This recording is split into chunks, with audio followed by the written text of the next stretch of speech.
In the wrestling world, the people are represented by two separate but unequally important groups. The wrestlers and bookers, who literally do all the hard work, and the fans, who endlessly nitpick and overanalyze everything they do. These are their Hey! It's Warhorse, and you need to shut your mouth, open your eyes, and clean out your ears, because it's time to listen to the Raw and Order podcast. That's right, they're bringing you the best in all that meaty podcasting goodness. Welcome to another episode of Raw and Order, the Wrestling Booking Unit, the only wrestling podcast on the planet that's still trying to figure out this new EV Mux player. I am host Detective Mark Smarks, and I am joined, as always, by my partners in crime fighting, District Attorney Vincent K. Fabe and JLB. What's going on, guys? How are you? I love that you called it the new EV Mux player. It's new to us, but it's not new to others. No, it is new. That's the thing is, I looked it up when I came across it. It's only been around for like 4 or 5 months, tops. It is a new system. Newish. Okay, yeah, that's fair. Yep, that's how I refer to my underwear when I put them on. They're only 4 or 5 months worn. Oh my god. Because I've been looking at it. You know, I've been keeping track. You're looking at my underwear? Well, yeah, yeah, I have. Duh. But it's not that old of a thing. You know, it hasn't been around. It hasn't been around for even a year yet. In the grand scheme of things, and so that's why it's an interesting thing here. But anyways, welcome to Raw and Order. We're gonna do our talking about Ring of Honor Final Battle and NXT Deadline today. It's going to be a interesting thing. Oh, Big JC up for another month. 4 months nice. in a row. Woo! What a supportive fella he is. What a G. He's like a jockstrap. Yeah, he can't be an Just athlete, keeps hanging at on. least be an athletic supporter. But Thanks, Big JC. But yeah, so now it's going to be interesting for us to talk about Final Battle and NXT Deadline, because not all of us here have watched both of them. I watched both of them. JLB watched Ring of Honor Final Battle, but not NXT. Fabe watched most of NXT, but not Final Battle. So yeah, we're quite These match of the night nominees are going to be kind of fun. It is going to be kind of fun. It's going to be something. Hopefully, people hit us up in the chat a little bit with what they thought was. Did you at least watch the Briscoes and FTR match? That was, that's going to be a spoiler alert for everyone out here. That's going to be match of the night for me. Period. No. Would you say that would be match of the night out of the trilogy? Would that be match of the trilogy? Match of the trilogy, possibly. It was fucking fire. It was good. I don't know. Like, yeah, we'll get to it. It's tough. It's a tough one. They're really They were all fantastic, though. Yeah. Not really a solid answer, yes or no, on that because yeah, they were just good. It was just good. But anyway, so we're gonna go down all of the stuff for Final Battle and NXT Deadline. I don't know. I messaged him earlier, but didn't hear back. I don't know if Necro Eric is gonna pop in at some point to give his rundown of all the indie stuff. The indies last night. More than that, like on the Discord, he let's get in here on Saturday.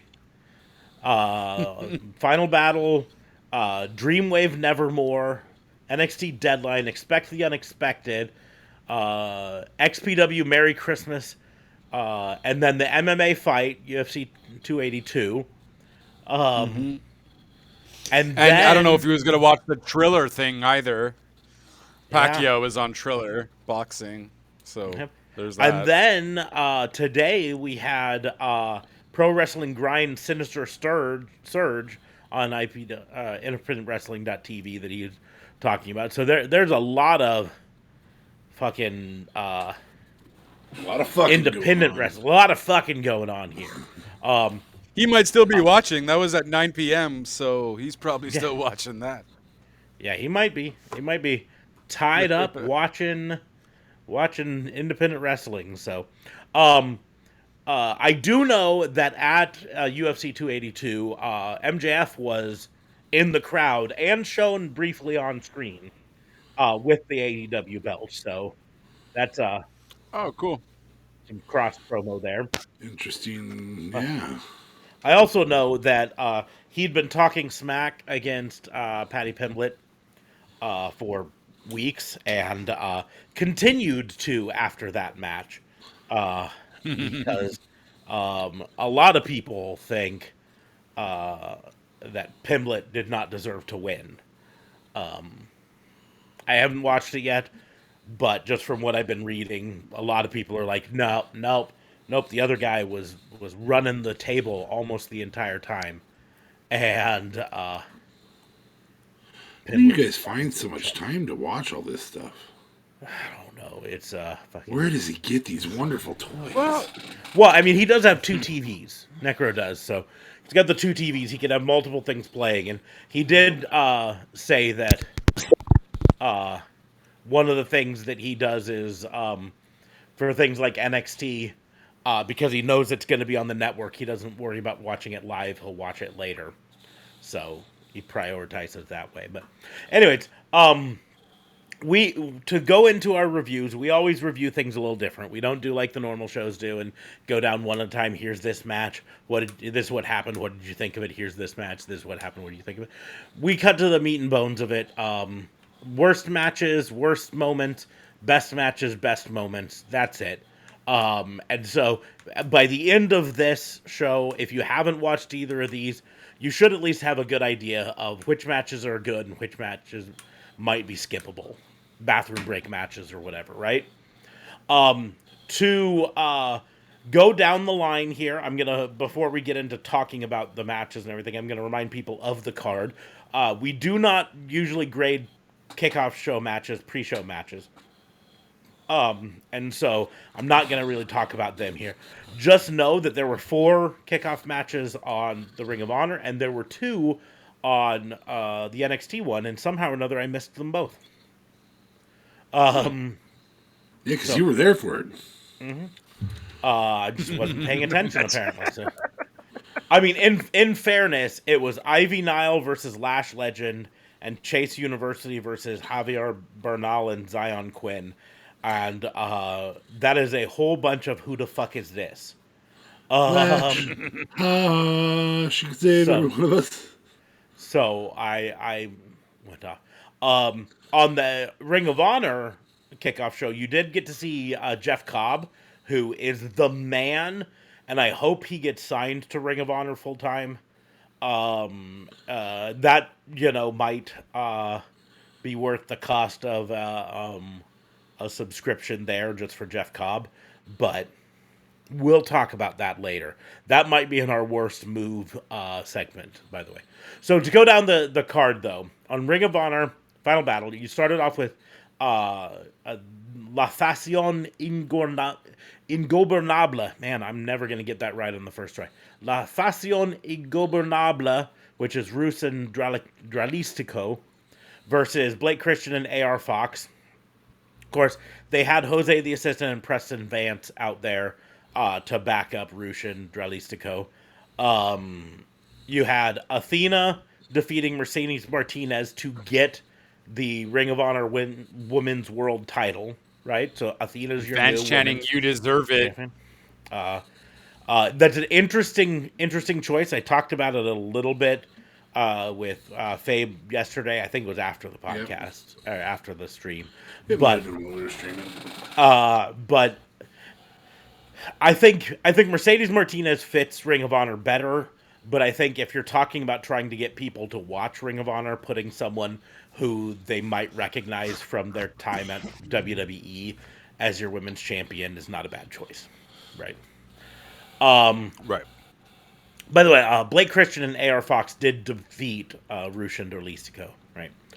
Swerve in Our Glory picked up a win versus Shane Taylor Promotions, despite the fact that Swerve Strickland walked out on Keith Lee during the match, and Keith Lee had to finish by himself. But he still got the W. So, Keith Lee can. Yes. He's a stud. He is. The Embassy, which is Brian Cage and the Gates of Agony, Khan and Toa Leona, versus the current, at the time, defending six-man tag champions, Dalton Castle and the Boys. The Embassy came out the victors there, so new tag champions. So 2 title matches and 2 new champions already on the night there. Which I'm surprised they did. I was a little surprised. I think Dalton there's Castle one. and the Boys are ROH bred. You know what I mean? Yeah. Like, I think there's one thing that plays into it more than anything else. All reports I've read so far said the Boys have been signed to Ring of Honor, but Dalton Castle has not. So that's still weird to me. Okay, it's fucking that if he doesn't sign him, that's a big L in my book to Tony Khan here. Dalton Castle is Ring of Honor. You know what I mean? It's perfect for him. Anyways, but the Embassy, Brian Cage, Khan and Toa Leona, Khan and Toa Leona, Khan himself specifically was part of Shane Taylor Promotions in Ring of Honor. And so he's an old Ring of Honor person. And he's got the look, man. He's got the look, he's got the skill, he's got everything. Wheeler Yuta defeated Daniel Garcia in a Pure Rules wrestling match. So he's the new Pure champion and the first 2-time Pure champion since the relaunch of it. So, we mentioned the Briscoes versus FTR. The Briscoes came out the victor and new Ring of Honor World Tag Team Champions. So far 4 championship matches, 4 new title changes, right? There's 2 more to come. 2 more title matches on the night for Ring of Honor. Spoiler alert, only one of them successfully defends. And that's the next one. Samoa Joe successfully beating Juice Robinson to retain the Ring of Honor World Television Championship. But that means your new Ring of Honor World Champion, Claudio Castagnoli, defeated Chris Jericho via submission. Spin. I guess is what you call it. Submission. I guess because he tapped. That's it. Yeah. Really interesting way to do it. Yeah, I do have one thing to point out. I personally think it's a dumb finish, but the crowd popped for it, so obviously I'm in the minority there. But B, you see a lot of people saying that he tapped out after 32 spins. It was not 32 spins. It was 25, and then he tapped out, and there was a 26th spin. I counted multiple times. The problem is the crowd was counting, and the crowd was not counting the spins at the same time. Because, they would go 1, 2, 3, 4, 5, 6, 7. So there were they times were counting like mid spins. Yeah, they were counting. They started off counting when the spin was here, and then a little bit later they were counting when the spin was here, and then when it was here, and then when it was here. And so it wasn't a full rotation. So they got up to 32. Well, the commentator said 33 though. The official, maybe that was due to the official that I read put it at 32 spins is what they said. But it wasn't. It was 25 with the final spin, putting it at 26 after the tap. And still, that's more spins than I want to take. Here's the deal. If Castagnoli can do that to Jericho, I want to see him do it to Cole. See how long it takes. Cole Bebe, sorry. Maybe getting a little bit of extra blood flow to the brain would help Adam Cole Bebe out. You know what I mean? Maybe that fixes we don't know. Concussions. You don't know. You don't know how to fix concussions. Exactly. Has there ever been a clinical study on the efficacy of big spins by a large Swiss man on concussions?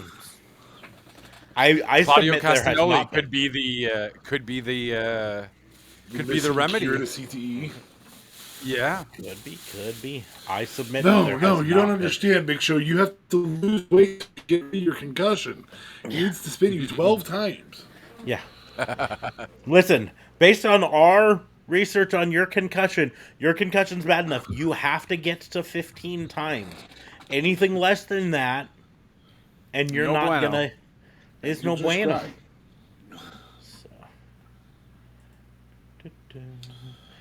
Hey, Ambrosia's in the chat. Hey, Ambrosia. Hey. What's up, Ambrosia? I'm sorry. Nerd.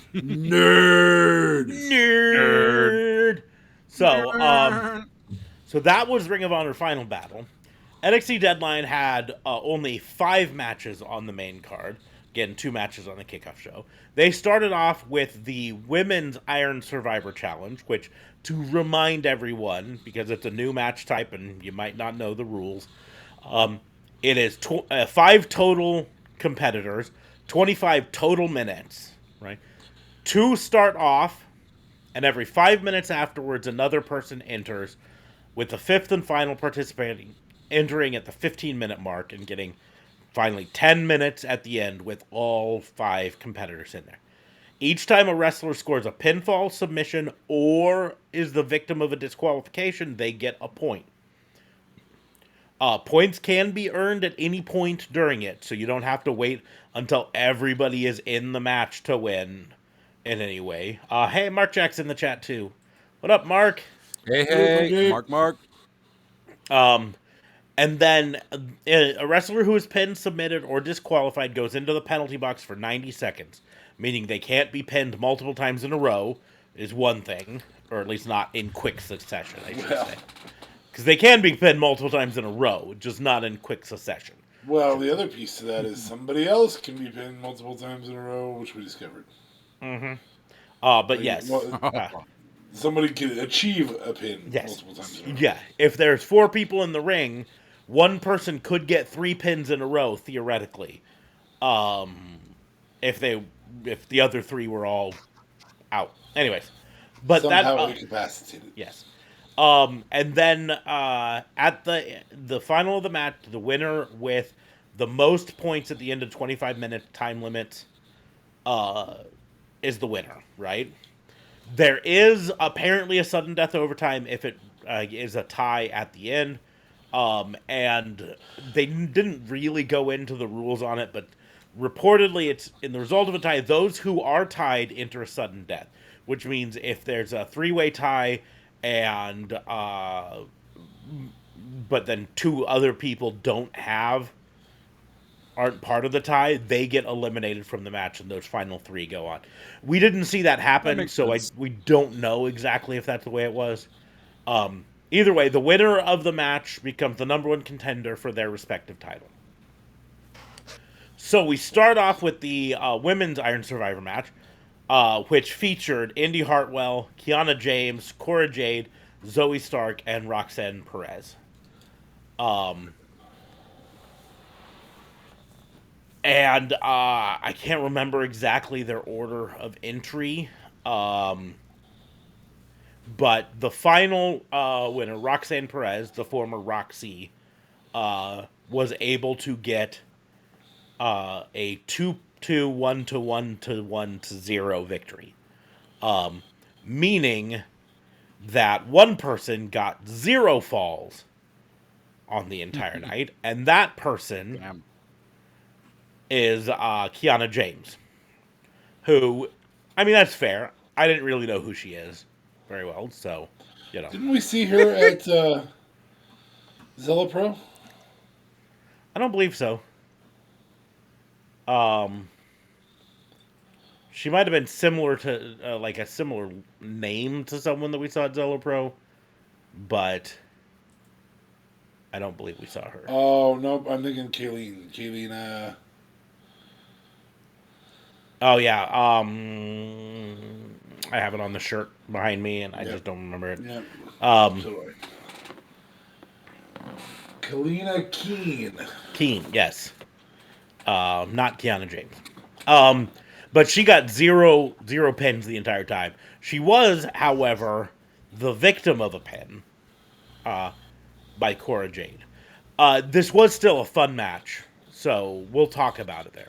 You also had Isla Dawn. Savage. Love that chick. Yeah. We also had the next match was Isla Dawn defeating Alba Fire in a singles match, women's singles match. We then had the New Day challenging Pretty Deadly and winning for the NXT Tag Championship. Yeah. So when I heard that, I was like, NXT. What? I'm not sure I'm down with that, but we'll talk about it. We then had the men's Iron Survivor match, same rules as the women's, that featured Axiom, Joe Gacy, JD Madonna, Carmelo Hayes, and Grayson Waller in it. And in the end, Grayson Waller was the victor there in a really kind of fun way to play it up with him. He played the opportunist in that very well. Yeah, very coming much so. in. Did we? We did. Oh, it. Yeah. Hydrate. I'm gonna need a. Give me a second. I need a drink. I finished my coffee. In a minute, he's gonna need another coffee. Get a drink. To get a drink. It's interesting. The hydrate-ish doesn't pop up on our chat for some reason. No, it does not. So I have to check. So, yeah. Now that we got rid of him, all right. Woohoo! Yeah, how about that jerkwad? No, oh, he's back. Hi, what's going on? Anyway, I mean, considering you saw me put my headphones on, you obviously knew. But yeah, It's so fine. Grayson Waller is the victor. He is the new number one contender for the NXT Men's Championship. Currently held by Braun Breaker, who did then in the main event defeat Apollo Crews. Apollo!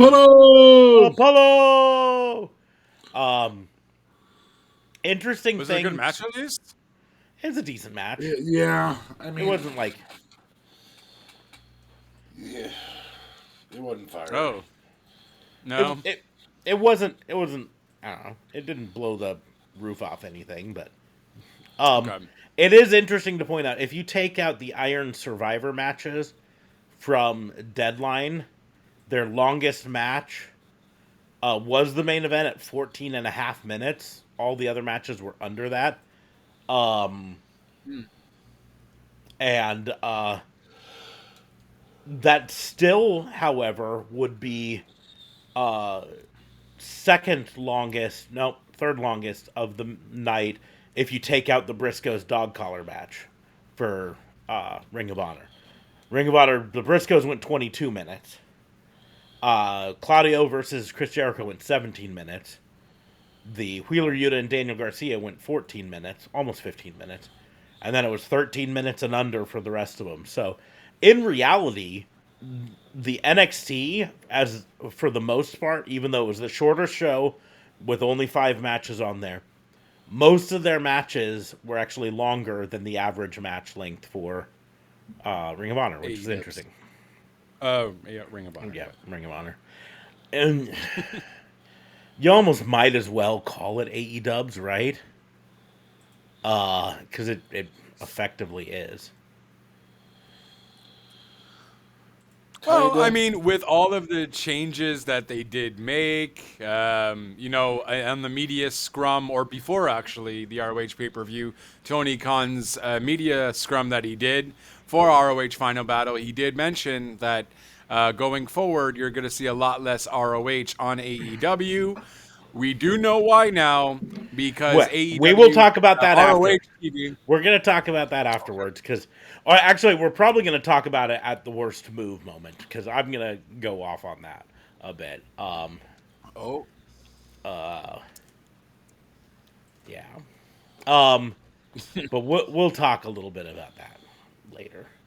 But no, the biggest thing is he's taking it, he's toning it down on AEW TV because a lot of people have been complaining. And that's the real reason. It's not directly related to the other thing, because the other thing, importantly, is not a TV It's only going show. to be like in. Yeah. It is a streaming show on a streaming service that most people won't pay for because you don't get the pay-per-views with it. By the way, do you know about that? If ROH beforehand did have the pay-per-views on the Honor Club right away, They did, or was I don't it also believe a they 90-day did thing? I don't know if it was Oh, they 90 day, didn't. but I don't believe they were right away on there. And that's where I think they made their biggest mistake. But we'll talk about it. So let's go ahead and get into the worst of the worst. So, worst match of the night. And this is including both of those. We're going to go back and forth on both of those. So, and I know, JLB, you didn't see NXT, so you really can't talk about that. Faye, you didn't watch Ring of Honor, so you really can't talk about that. So you just give what you think was your worst match from what you did see. And then we will talk. It actually kind of makes it more interesting, considering you watched both and we watched each of the other shows. So we'll kind of talk about everything in one shot. I would say I'm pleasantly disappointed with the New Day being there. Pleasantly disappointed because I think that they deserve as much TV time as possible. So it does provide a little bit of a pop for NXT. That said, the worst match of the night. It's Braun Breaker and Apollo. There's just not. They worked really hard to tell a story of two guys who were very, very similar, and they were, and it was still fucking boring. It's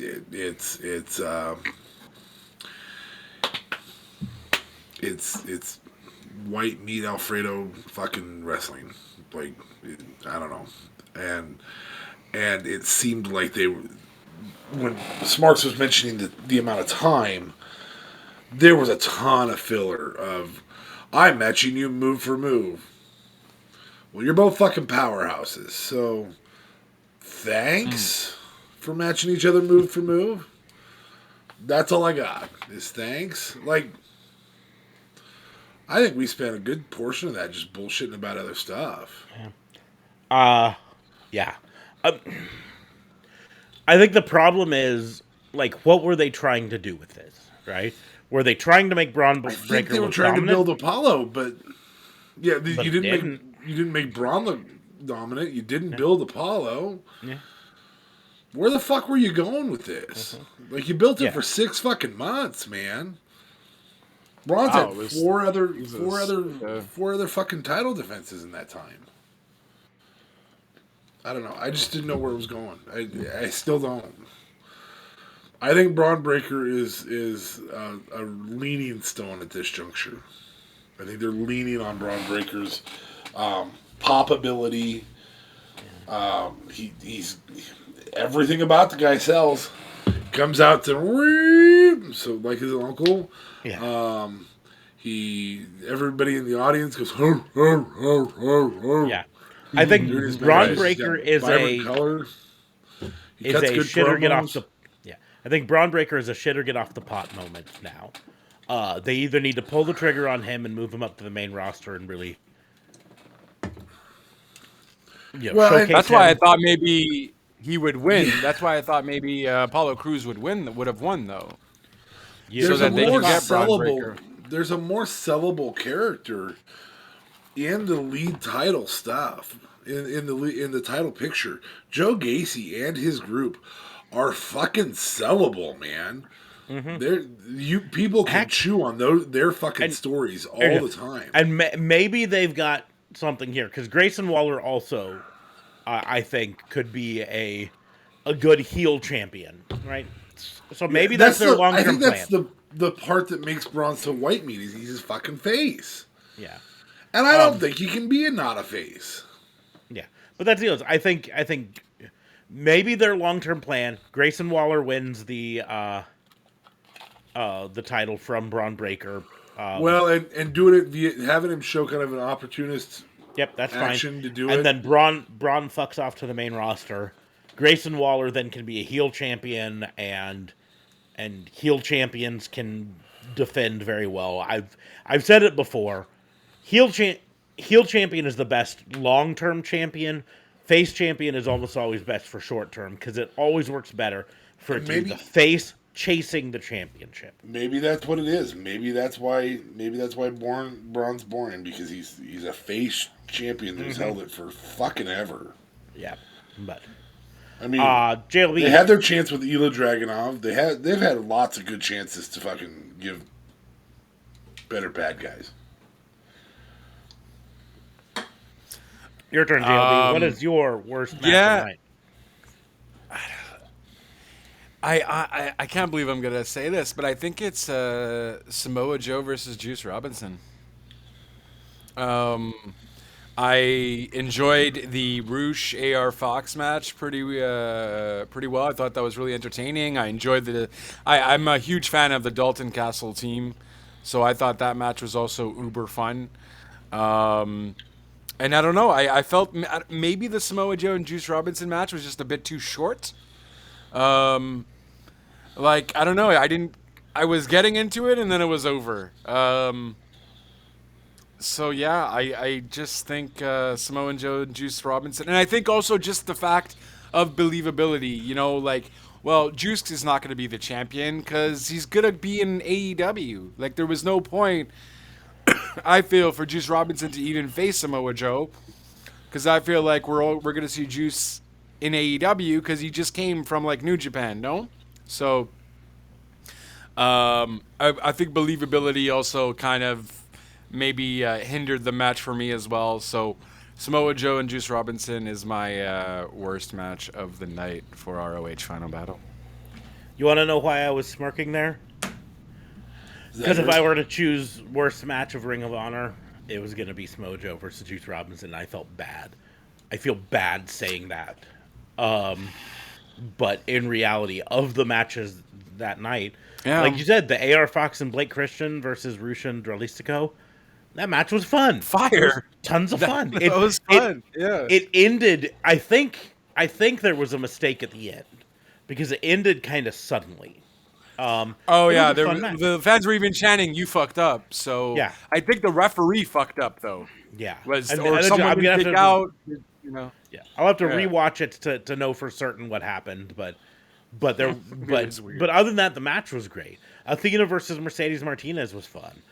Swerve in Our Glory versus Shane Taylor Promotions. I could understand if you argue that one, but it told a good story with the fall apart. Oh my god! And that big dude, Shane Taylor. Is it Shane Taylor? Yep. Holy shit! This guy is huge, and him and Keith Lee. Well, they obviously were partners way back when. But boy, do they have great chemistry together. So they specifically made it fire as well. But those two guys I've never seen before. So for me, it was very interesting, and they definitely told a great story, like you mentioned. Was the chemistry between those two as good as Dijak and Keith Lee? In my opinion, no. Although Dijak Keith Lee was such a good series. The thing with Shane Taylor and Keith Lee is, unlike Dijak and Keith Lee, they existed as a partnership before they existed as a rivalry, right? It's so different. They actually were teammates first, and then had matches, and so there's a little bit of different there. But it was a fun match. Like I say, I love me Dalton Castle and the boys. I love them. He's so much fun walking to the ring.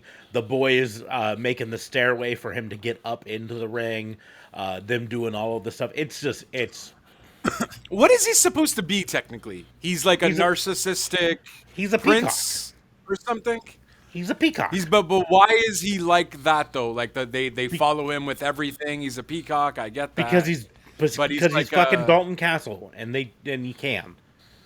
I don't know how better to describe it. I think you're expecting there to be more to it than there is. Well, yeah, because he's so flamboyant and whatever, and I'm like, is he supposed to be like somewhat like a prince, or he's just very narcissistic because he does have that ego and that cockiness? So I don't know. I felt like there was more of a story, but I guess not. Okay. But yeah, so it makes me sad to say that for Ring of Honor, Samoa Joe versus Juice Robinson, worst match tonight. However, it makes me feel a little bit better to say I also agree with D.A. Fabe that the worst match of the night as a whole in my book was Braun Breaker versus Apollo Crews. It wasn't a terrible. It was a C- match. Well, yeah, and that's the important thing to mention. We say this very often on these reviews. In the case of this, there wasn't a bad match there wasn't a bad match. None of these matches.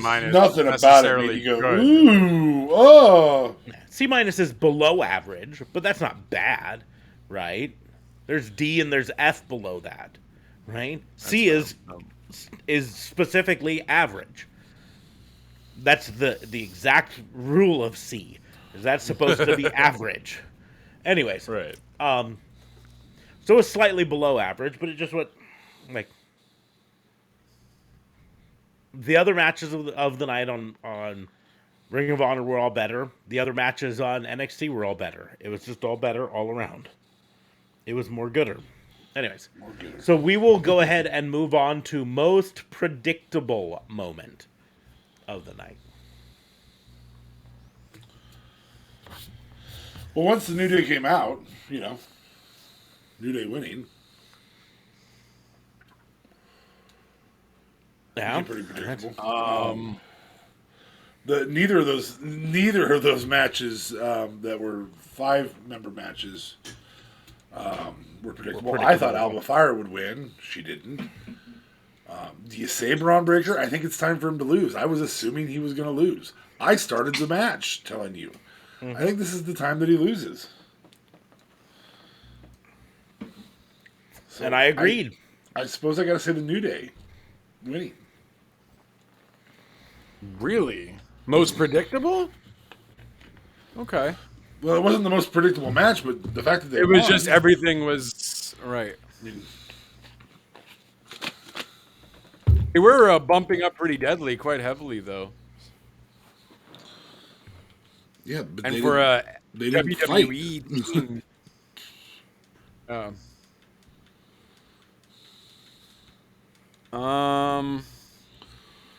So I guess most predictable for me would have, I guess, maybe have been Chris Jericho losing, with essentially Claudio Castagnoli winning the ROH championship.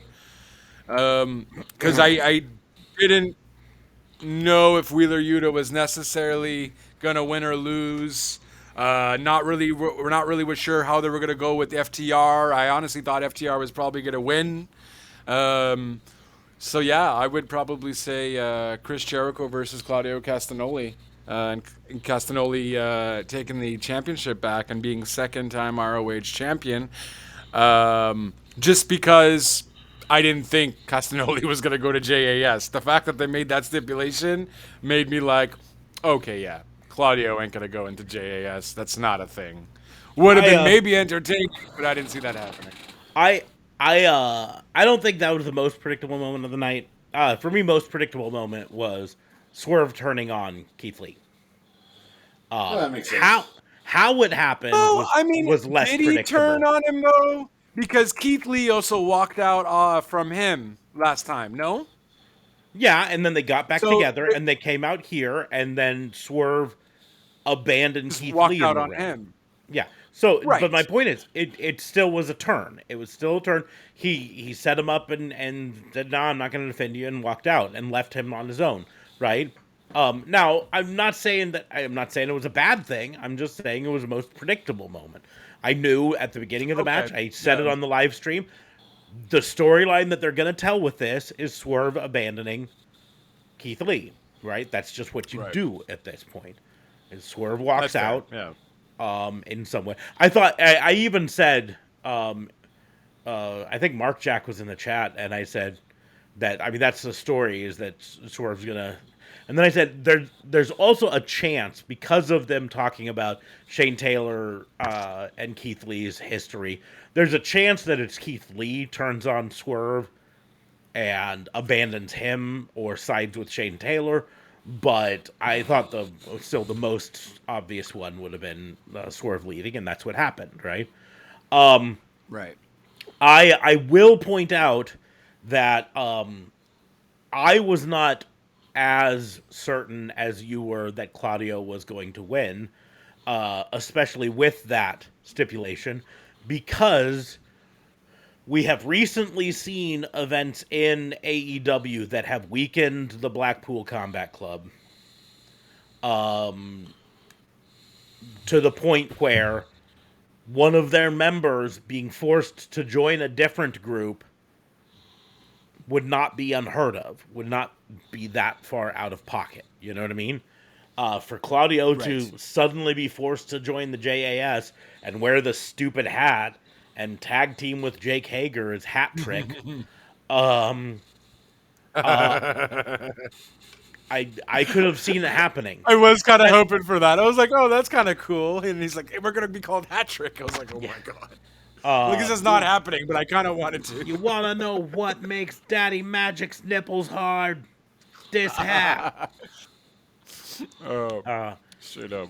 So, and here's the deal. I mean, we've seen, this isn't the first time that this has happened, or that this has been a possibility. We've seen it before in professional wrestling, where someone forced to join a team that they don't want to be a part of, and they begrudgingly most notably have to show John up. Cena. Yep. In the Nexus. John Cena in the Nexus. Wasn't it at one point someone in Straight Edge Society was forced to join it? I'm sure there was. Possible. Since you guys both turn off your cameras, this is stupid for me to have this up. Well, I'll come back. I'm back. I'm sorry. Okay. Anyways, so for me, the most predictable was Swerve turning. But that's fair. Moving on to botch of the night. There really weren't too many what I would have called true botches, in terms of bad moves, everything. If we're remembering correctly about the Blake Christian and AR Fox versus Rush and Dralistico, and that the ending was botched. Yeah, that was weird. Everyone was kind of confused, and then they kind of started wrestling some more a bit too. So I think there was a little bit of a botch, and they had time to waste still. Mm-hmm. So yeah, I'd probably say that was my botch, because I didn't really notice any others, to be honest with you.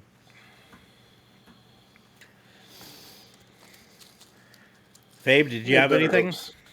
We had better hopes for that category. I actually, usually I make something up here and consider it the botch of the night. I got nothing.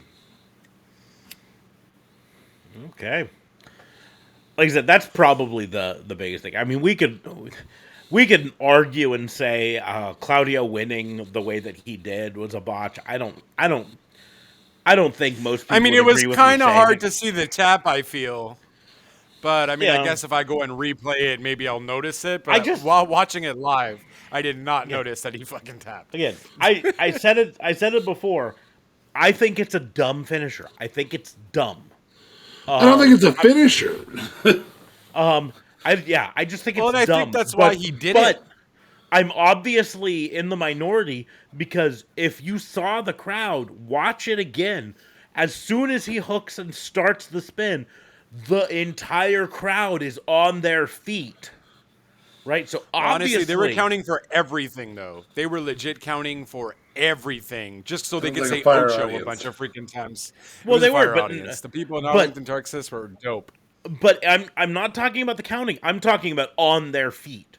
They were sitting down through most of the match, and then as soon as he grabbed him and started to spin, it was like a wave of people just standing up. So obviously I'm in the minority that it doesn't pop me like it does them. But for me, I'm like, man, I hate the neuralizer. Fucking hate it. I've said Oh, the before, I neuralizer or the hate. neutralizer? I think in WWE they called it the neuralizer, and they call it the neutralizer now. Or maybe Oh, it's the okay. other way around. I don't know. Other way I around. fucking hate it. That's But fair. I just I've thought said I was before, saying it wrong this whole time. That's all. I hate gotch style anything. Right? This whole, hey, I'm gonna switch my hold from, instead of both arms around your waist, now one of them is just around your leg. That makes it hurt more.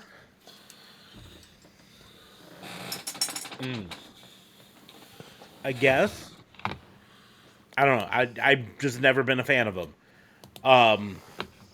But the swing is not, in my opinion, a good finisher, one way or another. But the crowd obviously disagrees with me, so we'll move on. Overhype of the night. What was the moment of these matches, of these shows, that was hyped more than it was worth?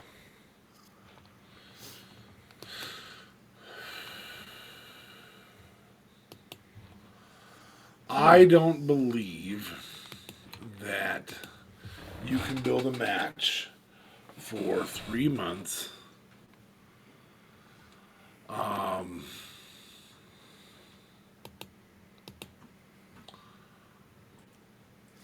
I don't believe you can build a match for 3 months and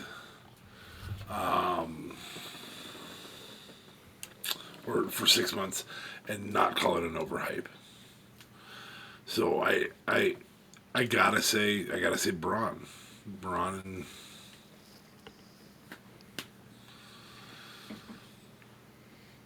I mean, you could maybe say the Iron Survivor match. Maybe you could call that an overhype, but at the end of the day, it was a great match. Needed to be longer, but it was a great match. Thanks for making me really tiny, bud. Really tiny. Not anymore. Now you're super big. Not this big. I'm gonna go with Braun and Apollo. It just needed to be a better fucking match, man. JLB? Man, well, the fact that a lot of the matches really were like last minute, for most of them, overhyped. It's kind of hard. I mean, even Claudio and Jericho were really only 2 weeks in the making, technically. But I guess it told the story from last ROH pay-per-view. But that definitely wasn't overhyped. I thought that was a fantastic match. Damn. I mean, I would say Samoa Joe and Juice, but again, that was last minute. We only really knew the week of, I feel, between Samoa Joe and Juice Robinson. Strawberry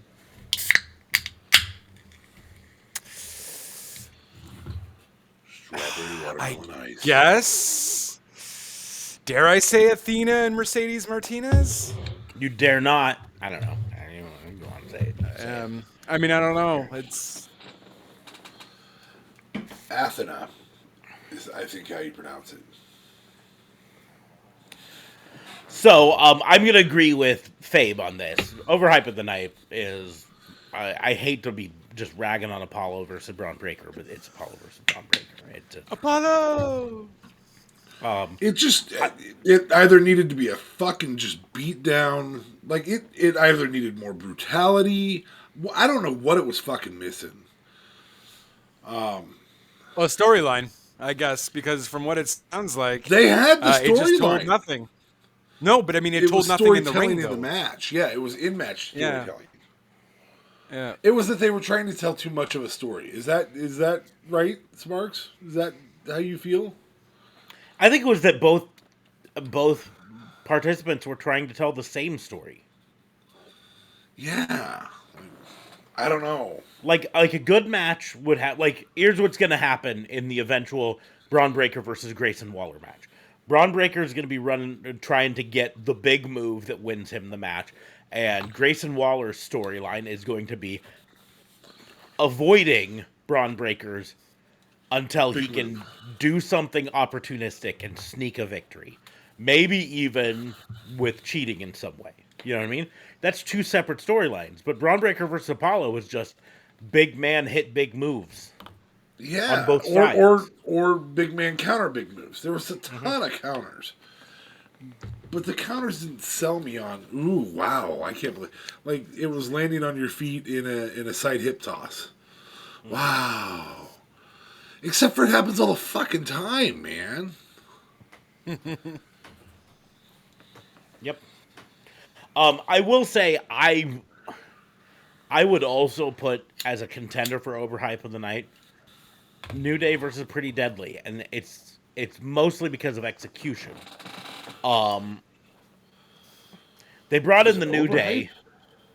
Well, yeah, because they were like hype. New Day coming down to NXT, all this stuff. And the problem is, what they missed is the opportunity is this is a time to use the New Day to give the rub to the next generation here. New Day winning was the wrong choice in this.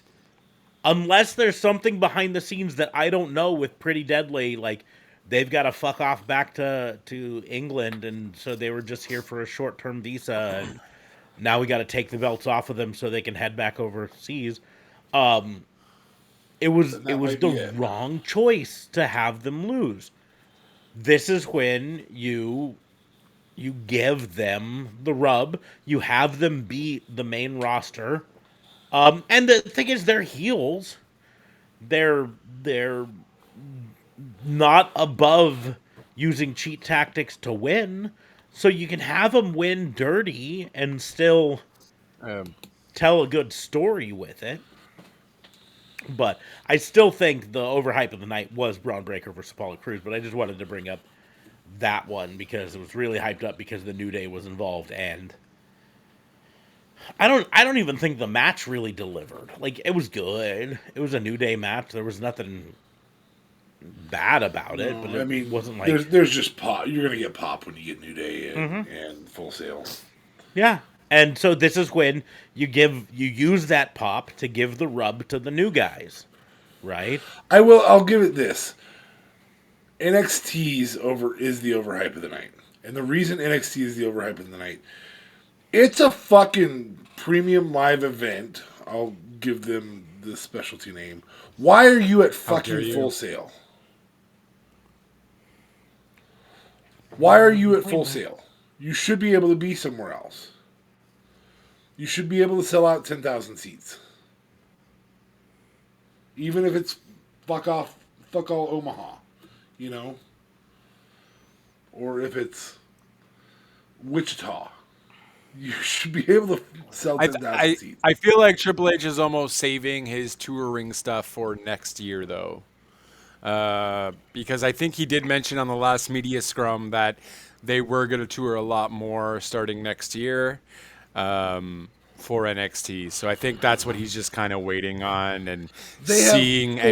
Since they rebranded and everything. 4 or 5 premium live events a year, i.e. pay-per-views per year. And that's the only thing they used to travel for, and you can fucking travel for that.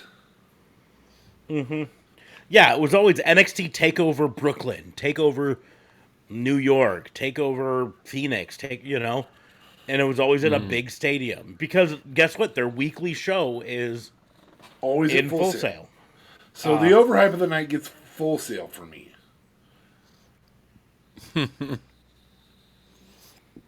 Yeah, that's a fair point. But it would have especially been horrible if they did go head-to-head at 4 p.m.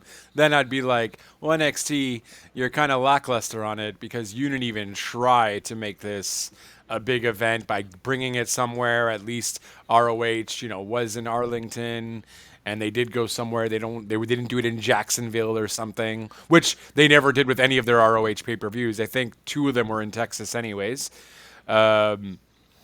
So... Yeah. These premium events should leave home. You should leave home for that. For whatever reason. At least And I don't care if you're fucking going from Full Sail. That's in Tampa? Yeah, it's in Florida Yeah. somewhere. Go 70 Tampa. minutes down the road to Universal. You know, drive up to Gainesville. You know, something. Fuck.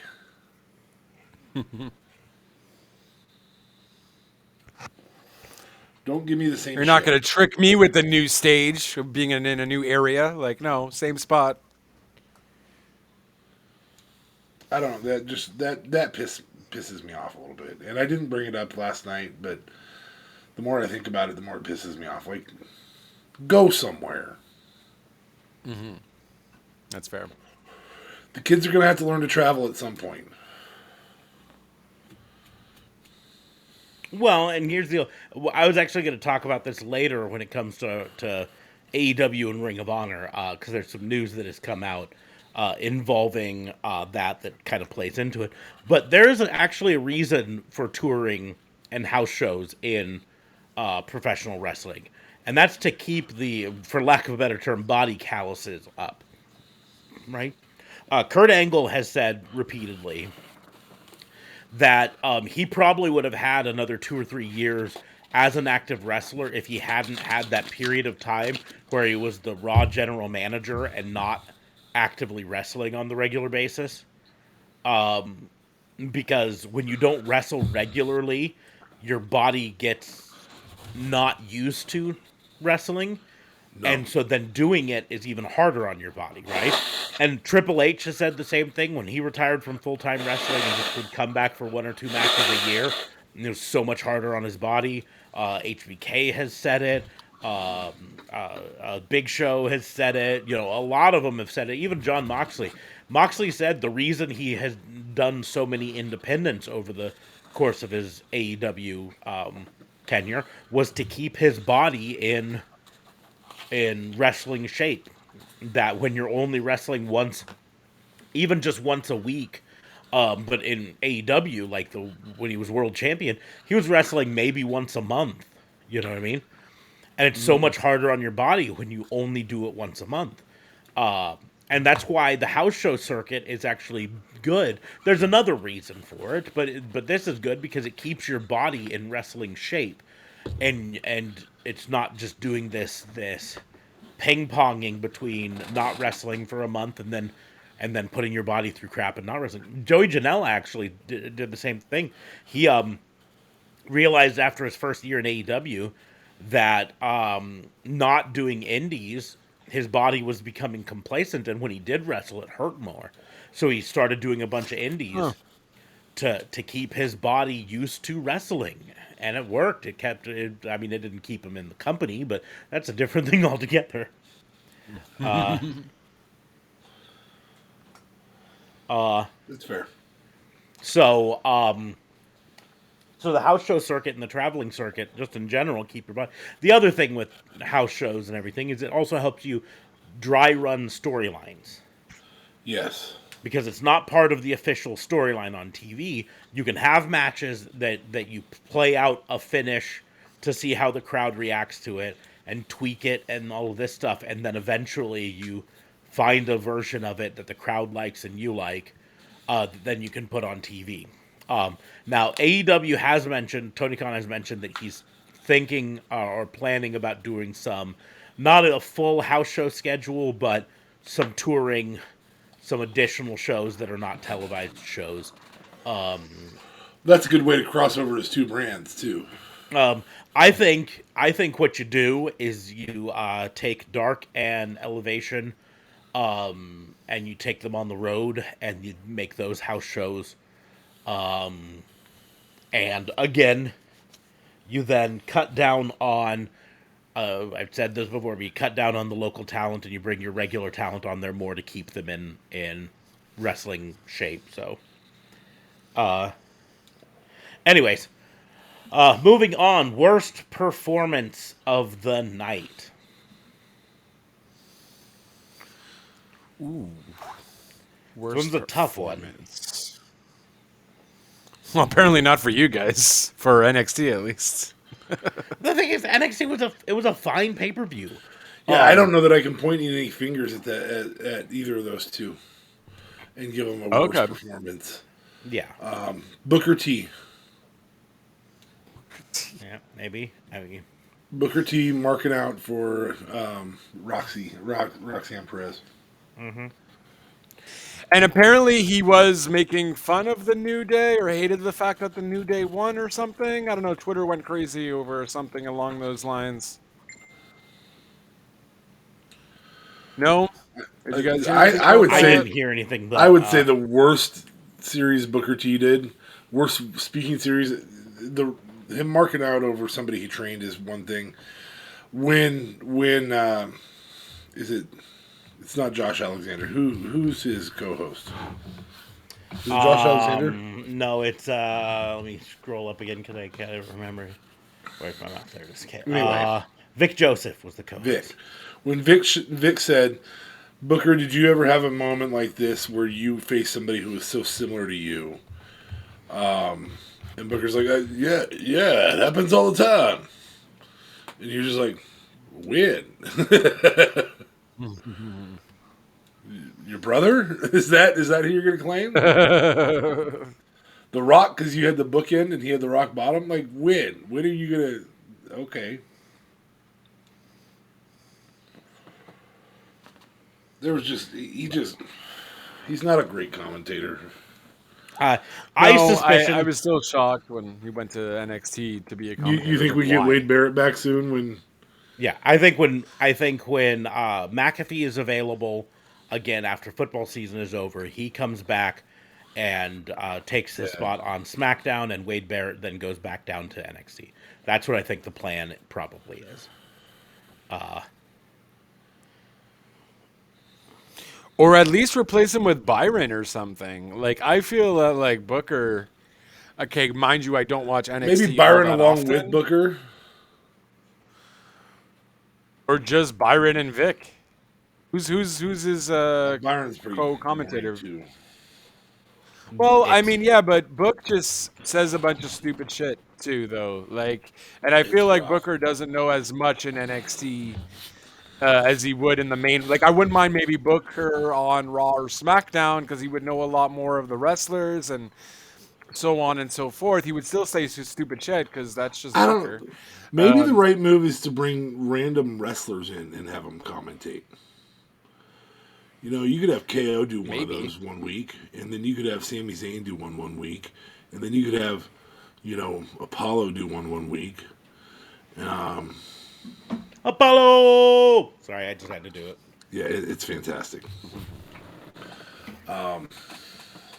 You could have Roman say that he's going to come and do one and then not do it. So the wise man has to come. So I'm going to give my answer Paul for Heyman. worst. I wouldn't mind Paul Heyman. I'm going to give my decision for worst performance of the night, and it's actually a double. But I'm going to point out, this is kayfabe performance. I'm throwing this out here. Worst performance of the night is a double prize to Kiana James and JD McDonough. Yeah, getting skunked. How do you guys both get skunked? Just absolutely skunked in this. Not even get one. JD looked great in that match. Mm-hmm. And he didn't even get one pin on Axiom. Yeah, might as well get. Yeah, I mean, that's the other worst performance. Axiom just lived to get pinned. But he still did got get 2 pins himself, so, in some way, shape, or form, involved in 6 of the 9 pins. Yeah. Grayson Waller getting pinned by Axiom. What? And winning it. Yeah, with a roll-up. Grayson Waller was great when he tapped out early to get back in quickly. I thought that was great storytelling. Mm-hmm. Nope, I'm going to fucking tap, and I don't want to get injured. Yeah.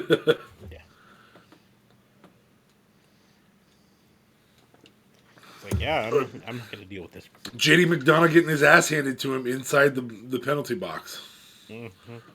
What? You don't see that fucking coming, dude? Yeah. Seriously, you should have been the one throwing hands. Like, this is your character. Anyways, so we will go ahead and I guess JLB. Did you give a worst performance of the night yet? I mean, I didn't. I guess I'll go with Juice Robinson because I was just expecting more. But we'll see what he does in AEW, I guess, because I feel like Did that's you where just he's call going him anyway. Deuce So maybe it's Robinson? Juice, Like, Juice, number 2? Juice. No, I called him Juice. Apparently, I have a speech problem, so. Impediment. It's okay. So, okay, yeah. So we'll move on to worst move of the night. And here's where I'm going to go into it. I already said it. Worst move of the night was Tony Khan announcing that the TV deal for Ring of Honor TV is just a relaunch of the Honor Club, where you could pay $10 a month to watch Ring of Honor, but not get the pay-per-views. No, you still have to pay $40 for those on Fight or Bleacher Report or wherever you get them. Or you can wait 90 days. 90 fucking days? I don't know why so long, though. Like, at least a week or something? Why 90? I know why 90. Maybe it's a deal with Fight or Bleacher Report or whatever. It might be partially related to that, but I think I know the real reason, or at least some of it. We got a posture check. Which means check yourself. Sit the fuck up. You wreck yourself. Saying bad stuff about Tony Khan. Chickadee check yourself before you rickety wreck yourself. Yes, sir. Yeah, I can't disagree with you on that. It's just, here's the deal is like, okay, so here's why I think it's 90 days. I think right now he's planning on doing the same thing he does with AEW, which is 4 main pay-per-views a year, right? AEW is actually getting a 5th one because he's hinted that Forbidden Door is going to be a regular thing. And so it'll be back. So that's going to be the 5th technical pay-per-view. But the plan is, I think, 4 pay-per-views a year, right? And because of that, there's 90 days approximately in between each pay-per-view. So he's not going to let the previous pay-per-view start streaming until the new pay-per-view is around, right? So you're always going to be 1 pay-per-view behind on the free service. Constantly. I don't know. On the free service? What do you mean? The pay service is what I meant to say. Okay, the pay service. Okay. I don't think people are going to do it. As in not on the pay-per-view. Because here's the deal. You can hop on right now to Bleacher Report or Fight and still pay full price pay-per-view rates for the replay, right? And so for the next 90 days, Bleacher Report has the ability to monetize it. And then after that, then it becomes a Honor Club thing. But I'm gonna have a hard time justifying paying $10 a month to watch 4 shows a month. Well, plus their library. TV library. Plus their library, but here's the deal. Like, WWE on the WWE Network or Peacock, they have the library, right? You can go back and watch. It's worth something. It's definitely a plus thing. For people like you and me, we sometimes do it. But the vast majority of people who pay for But even then, we sometimes do it. How often do we really That's go my back? point. The vast majority. The only time that we've done it in the recent past was for botchalongs, and that hasn't been all that recent. Fuck off, bro. He's trying to tell us something there. Nudge, nudge, wink, wink, say no more. But that's literally what it is. It's you. Yeah. The vast majority of people pay for the thing for the pay-per-views, right? Now here's the deal: if AEW started streaming their live show, Dynamite or Rampage, not just on TNT and TBS, but also on Warner Media Max, whatever they fucking name it, right? HBO, Discovery, Max Plus, whatever they fucking name it. If they start streaming it on there, I might get rid of cable and just watch it on there. But it has to be live, right? right? But I'm not gonna just sign up for it just for the live weekly stuff.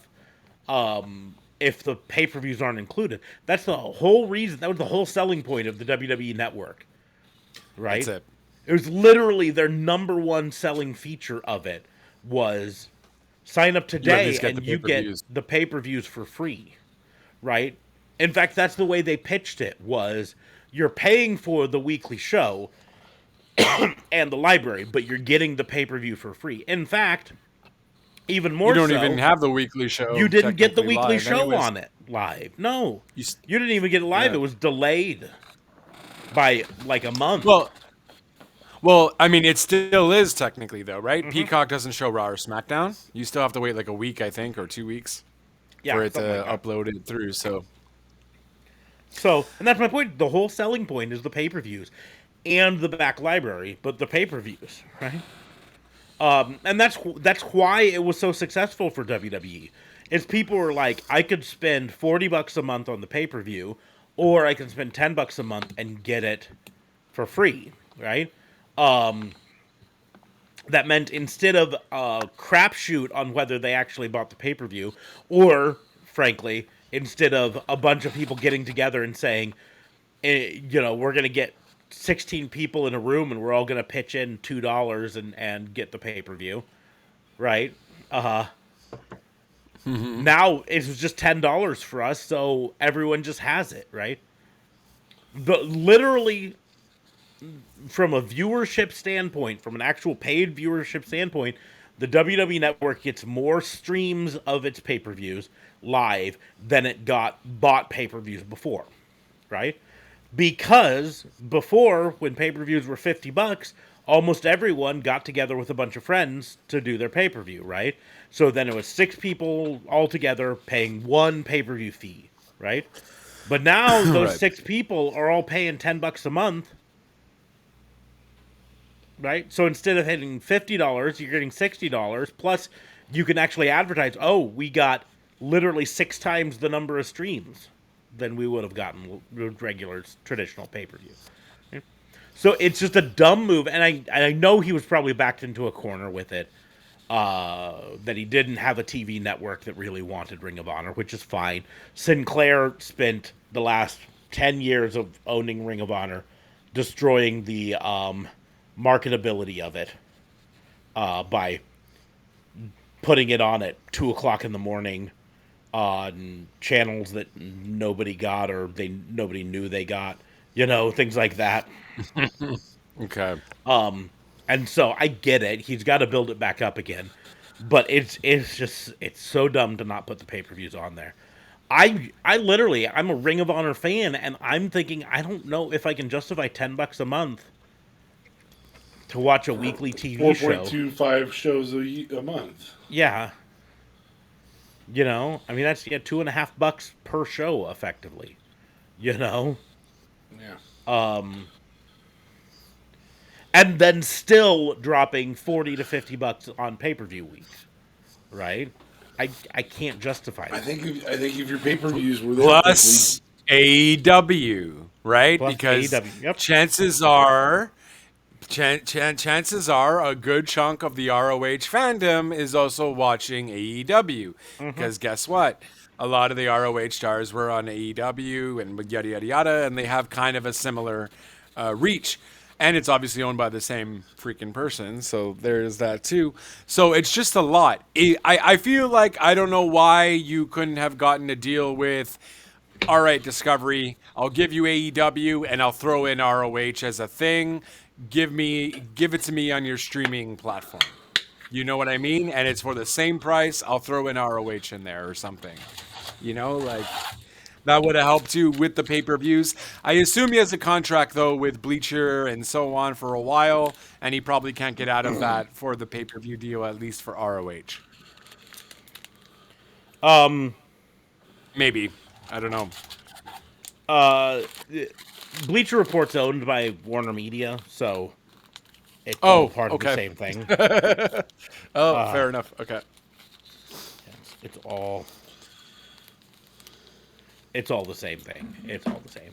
Anyways, did either of you guys have a worst move other than that? Full Sail. I don't know. But I already went there. I had my rant.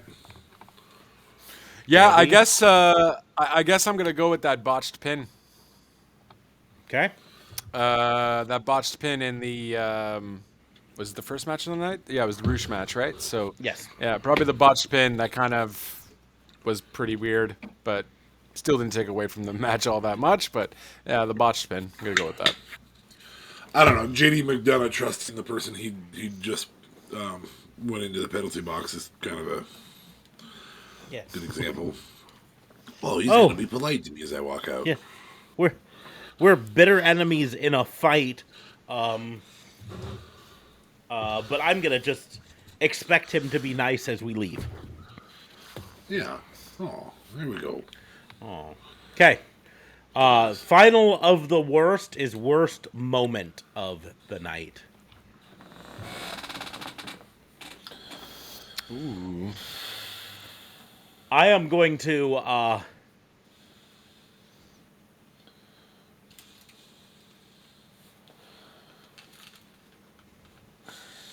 trying to remember when this happened, but oh yeah, it was the Isla Dawn match. That's probably my worst moment. The referee suddenly starts spouting black out of his mouth and his eyes. What?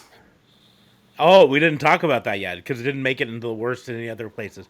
Apparently, Isla Dawn has supernatural powers. Apparently. Because during the match, it played into the final of it. During the match, at one point, Alba Fire was going for a pin, and Isla Dawn reached out and grabbed the referee's leg, and then was able to get out of the pin. And then the referee stumbled backwards, and in the corner, it suddenly turns around, and he's just got black stuff coming out of his mouth and around his eyes, and he's convulsing. And I'm telling you, look it up. I'm checking it out right now. If you wait, is that the same person that helped Mandy Rose win at some NXT? I don't know if it was a pay-per-view or not. Oh, okay. Yeah, I didn't realize she had special powers though. I thought she just shot mist and that was it. But I don't follow NXT that much. So. I didn't think she had special powers either. Okay, that's fair.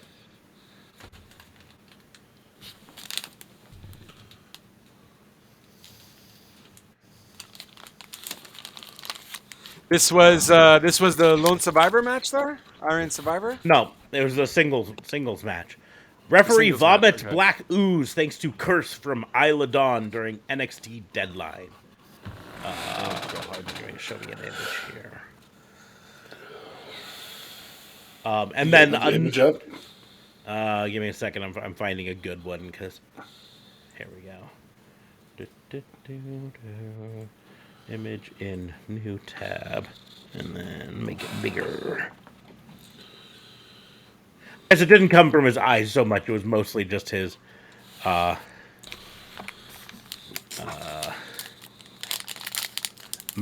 But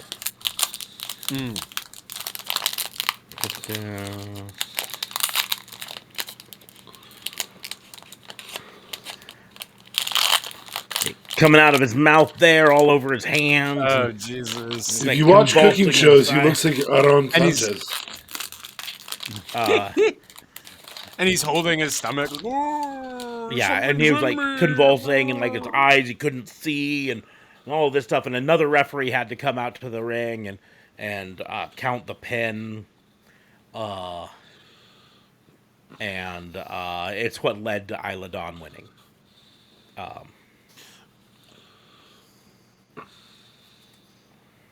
And I think that was the worst moment for me because like I'm not against supernatural gimmicks. I'm not. I think they can be a ton of fun, right? But Except Alexa Bliss's. well, it could have been a ton of fun. It just didn't end up being a ton of fun. But you have to give a reason behind them, right? And that's part of where the Alexa Bliss thing fell flat is because, again, I want to point this out very importantly because I think a lot of people missed the whole point on this. Bray Wyatt the Fiend was not a supernatural gimmick. It was a psychological one. At least at the start. They eventually morphed it into supernatural because that's what fucking Vince McMahon understands. does. But it was originally a psychological. And so if they'd have brought Alexa Bliss in as psychological and everything, it could have been fun. But even I'm not even going to say that because here's the deal. Kane and The Undertaker were supernatural gimmicks. They worked just fine. Right? I had no problem. My little brain had no problem going, oh, Kane has control over fire. That's why when he does this, the whole ring goes on fire. Not because someone in the back pressed a button for the pyro. It's Kane. Like, I can do that. I can suspend that disbelief for it. I do that now. Yeah. But you have whenever he shows up. But you have to give a storyline and more specifically tell us about it in advance. You just don't spring it on us, right? Yeah, also, I was trying to check if the commentators were even mentioning anything, but I feel like they kind of didn't either. They were just like, oh, he wiggled out of that. She grabbed him and he wiggled out, no problem. Yeah. And then they kind of mentioned something, but... Yep. Oh, he's got black stuff coming from his mouth. And eyes. I think they said mouth and eyes, and then you look at the picture, it's just from his mouth, but that's beside the point. Maybe eventually he had it from his eyes. I don't know. But that's the deal. And why not curse her opponent? Mm-hmm. You're going to do all that to just fuck up the ref, but if you can curse people, no problem. Why couldn't you have cursed your opponent? Like, what gives? That's a valid word. I don't have a problem with supernatural gimmicks. I also think that you can use a supernatural concept for a gimmick as comedy, like Danhausen, right? Danhausen pretending he can curse people, and then it being successful is fucking funny, right? But importantly, Danhausen is not, as far as we know, supernatural in reality, right? He just thinks he can do it. He can. I believe in Danhausen. But that's the deal with this. You can do it if you try. It just kind of came out of nowhere. You gotta believe. And I don't think it even sold very well, like, visually. Because, like, they were trying to compare it to, like, the green mist or the black mist sort of thing. But the thing is, those both sell visually very well. Because there's this big moment where the person turns and goes, and a big cloud of stuff in the air. And then someone goes, my eyes, And it's also importantly not supposed to be supernatural. It's supposed to be like poison that they somehow or another kept in their mouth. You know? Well, and a side note, I mean, why wouldn't you use that supernatural ability on Alba Fire? That's what JLB was saying. Yeah. Why not use it on your opponent? If you have that ability, it makes more sense to do that, yeah. Or, more, I mean, this is something that kind of related to a problem that I think wrestling has just in general. When you have a match that the match type is no disqualification, why doesn't the bad guy just cheat from the beginning, right? Yeah. Like, the simple fact of it is, if it's a no disqualification match, I'm hitting someone with a sledgehammer 0.1, right? That's not my 10 minutes into the match plan. That's my 30 seconds into the match plan. Yeah. Right? Ding, ding, ding. Right. Taser. Yeah, taser. Fucking tranquilizer mace. gun. Tranquilizer gun. Fucking. I mean, I assume that it's no disqualification, but you still can't kill your opponent. So yeah. Yeah, I think firearms, but a tranquilizer dart. Mm-hmm. That's money right there. Heck, what I would really want to see is someone in a no DQ match pull out some chloroform. Right? Oh my God, Bray Wyatt's perfect for that. And so they get behind the person and they lock it in, but instead of it being just a regular old rear naked choke or whatever, Put a rag on their face.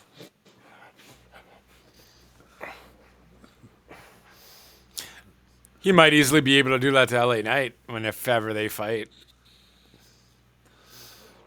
Dexter Lewis. Oh, did we see what? Yeah, that'd be fair. Did we ever see what happened with LA Knight when he went into that locker and he saw the Bray Wyatt shirt and then it just went off? That's all we saw, right? I don't think we saw anymore, but I don't know. Okay. I kind of like how it's slowly building there, but I don't know. I feel like I'm eventually going to get tired of it. Yeah. But again, I didn't get to see AEW. I can't disagree with you on that. The worst moment is something that shouldn't have had an effect on the match, and effectively didn't. But yeah, I don't know. I'd agree. But finally, we move on now. Hold on. Oh. Big E wins the tag team championship. Viking Raiders defeat the Street Profits. That was a long series between those two. And Sonya Deville. Those are long the only comedy ones that are skits. new. Those are the only ones that are new in that pack. Oh, wow. This one is all new cards. Hey, nice. A blonde Mandy Rose.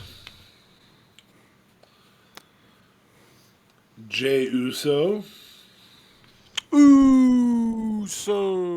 Dakota Kai, who deserves better than they're doing with her right now. Yeah, that's fair. Sheamus wins a 10-man battle royal. I don't necessarily like these event ones. I don't know why, but well, I think some of them are just horribly pictured at the same time. Yeah, it's on a really weird moment that they decide to put on a card. John Morrison retains the SmackDown Tag Team Championships at WrestleMania. Oh, okay. I like this card a lot. This is the coolest mixed tags. This is the first ones of these I've gotten. This is R-Truth and Mella. Nice. Yeah. Smarks, what's the coolest mixed tag ever? Team Little Big. Thank you. Yeah. Team Little Big. Dolph Ziggler in an elbow drop, maybe? I don't get some of those. I just don't get some of them. We've got Bobby Lashley and MVP beat the Viking Raiders. Whoop-de-doo. Hey, here's one I'm happy about. Roddy Strong. Nice. Memorable entrances, a second one of the same card, but it's worth showing twice. Undertaker. Nice. And then he walks up like a little pretty princess. Bianca Belair. I don't think I have this Bianca Belair. Sending this directly to you, Smarks. Mace. Massey. A different Sami Zayn. Nice. AKA Sammy Uso, AKA Honorary Us, AKA the Usiest of the Usos. And Lucha House Party defeats Miz and Morrison, which, again, the event cards seem to be shit most of the time. Are there any members of Lucha House Party that are still in WWE? Yeah. I don't think there is. No. Well, it was no, I don't think so. Let's see. Because it was Sin Cara. Originally had Kalisto. It originally was Kalisto, Grand Metalik, and Lince Dorado, and they're all gone. Yes, they're all gone. Yeah. So yeah. Nikki ASH. It's the only time she held the title, so. Memorable entrances. Not The Undertaker. Honky Tonk. Oh, I okay. dig this one. Oh, I've got a specialty card. This is authentic matte relic. So actual matte fiber, 7 of 99. Used With at the Payback Shayna event. Baszler. Yep, with Shayna Baszler on it. Used at Payback. It's a nice one. That's a nice one. Oh, nice. That's cool. Those are always pretty awesome, though. And then Drew beats Randy. Which I feel like that should just be a Drew McIntyre card. Maybe that's what pisses me off about him. I don't give a shit about the event. But I bet if they didn't do that, people would be like, but what event was this on? Who were they facing? Make less cards and make them just person. Ladies and gentlemen, my name is Ezekiel. Oh, I'm sorry. No, this is Elias. And he's playing a tune. Plays a tune to distract King Corbin. What the fuck? What does WWE stand for? Walk with Ezekiel. with Elias. How dare you? We talked a lot about him tonight. Apollo! Nice. Randy Orton beats KO. At least that picture goes with it. Yeah, You can see both at least. the guys. Oh my God, super hollow. Miz and Morrison become number one contenders for the SmackDown Tag Team Championship. 131 of 22. This is really hollowed up. Nice. Lots of That is pretty dope. Orton challenges Edge to a wrestling. You guys remember this wrestling match? Greatest wrestling match of all time. Oh, I remember us talking about it. And it was cinematic. So when Orton has him in a fucking hold, looking down at the camera's like under Edge's face on the mat. Like, this is fucking dumb. Randy Orton beating Edge at Backlash. I forgot how much of this storyline that was that year. This is a dude, I don't know where he's at. And I actually really enjoyed him. Timothy Thatcher. I think he got released in the NXT UK thing. But he was in the US for so long. Yep, but I think he was officially signed to NXT UK. Give me 1 second, Al. I think he ended up getting released with one of the major releases, though. It wasn't a UK thing. Because I feel like he was in NXT regular programming for a hot minute. He's one of the few people that has done joint. You're right. It was prior to the NXT UK thing. It was January 5th of this year.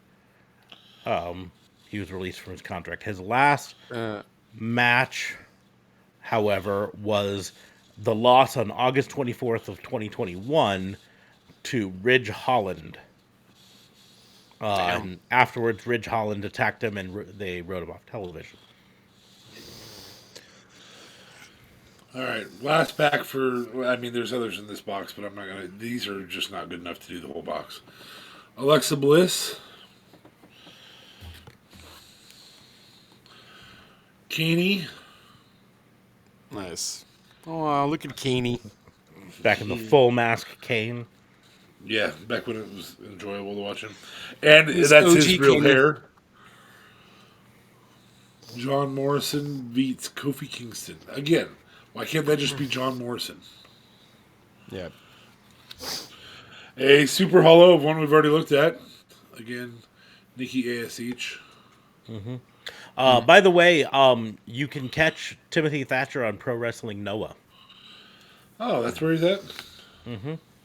Which, important to note, Pro Wrestling Noah is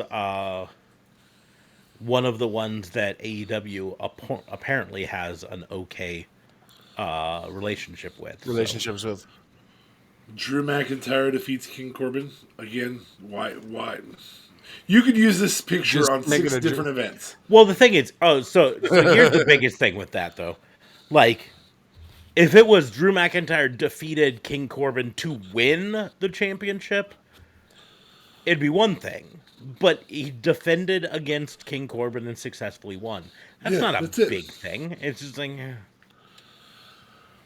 Io Shirai. I don't know who this is. She's not in wrestling anymore. Yeah, she looks a lot like that Io Sky, but it can't be her. Well, she has a different last name. And Bobby Lashley attacks Drew McIntyre. At least, again, this one at least makes sense to say that, because Bobby Lashley is physically attacking Drew McIntyre right here. Yeah, that's a fair point. Yeah. All right, now let's go on to some best. Now we do the best. This is the good part. Anything that we talk about from now on is something you should go watch. So, best moment of the night. Oh, fuck. It's got to be the introduction of a new match. That match was just really well done. Yeah. I should go back to worst moment. Worst moment is the lack of the final 5 minutes of those two matches. There needed to be more time in those matches. Yeah. I gotta be honest, we mentioned 30 minutes, but I could see those matches being an hour. 40-minute matches, hour-long matches. And, yeah. I mean, 10-minute intervals, I'd be okay with that. Well, or you could still keep it 5-minute intervals, but make more people, right? Yeah. Make them 6 or 7 man. Heck, maybe even introduce a new twist on it and say there are 7 people, 7 entrances. But if you get pinned twice, you're eliminated from the match, right? Or 3 times, If you get pinned 3 times, you're eliminated entirely.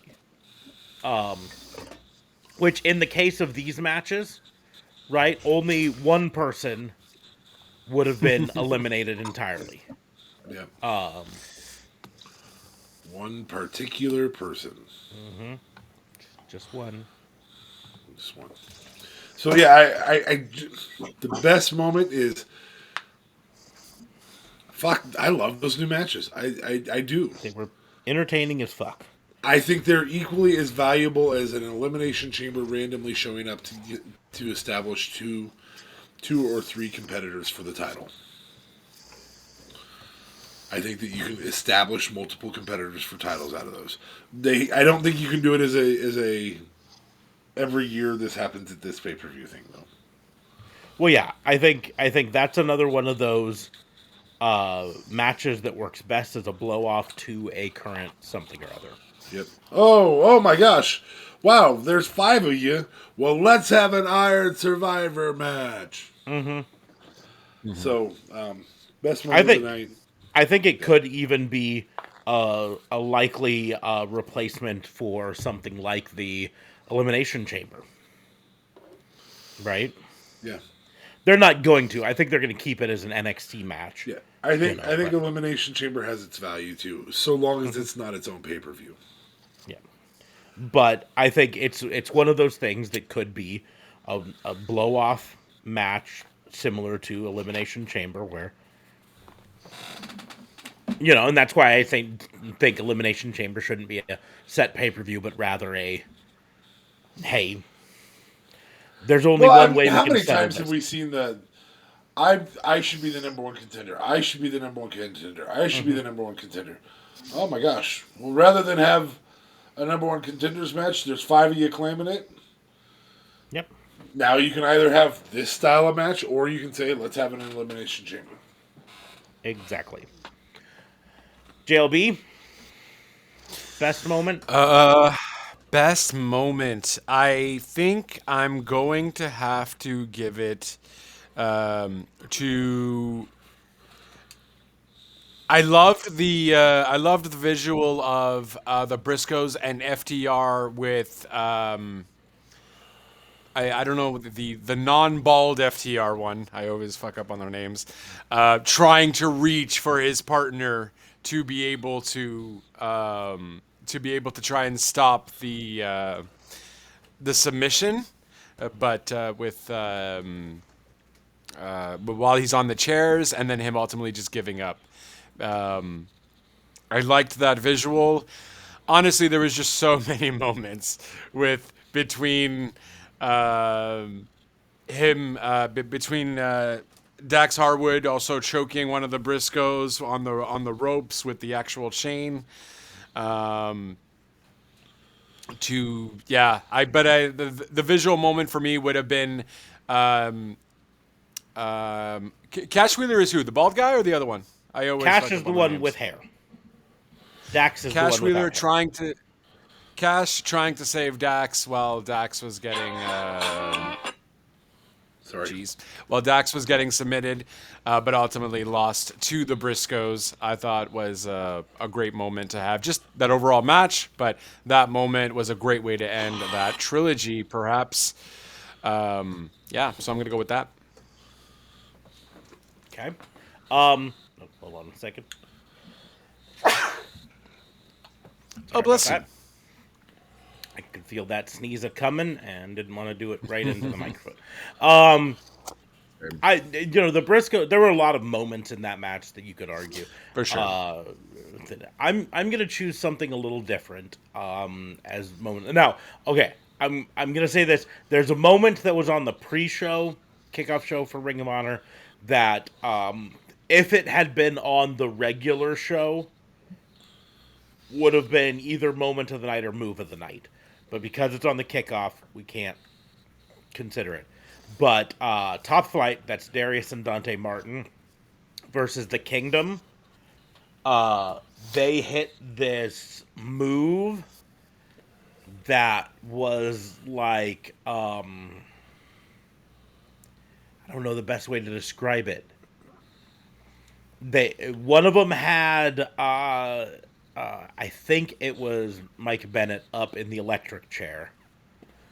And then the other one, and I believe this was Dante Martin who did it, did one of those double springboards. So springboard off the top rope, around the corner, off the top rope, backflip moonsault into a cutter out of the electric chair. No, it was actually not a cutter. It was like a blockbuster.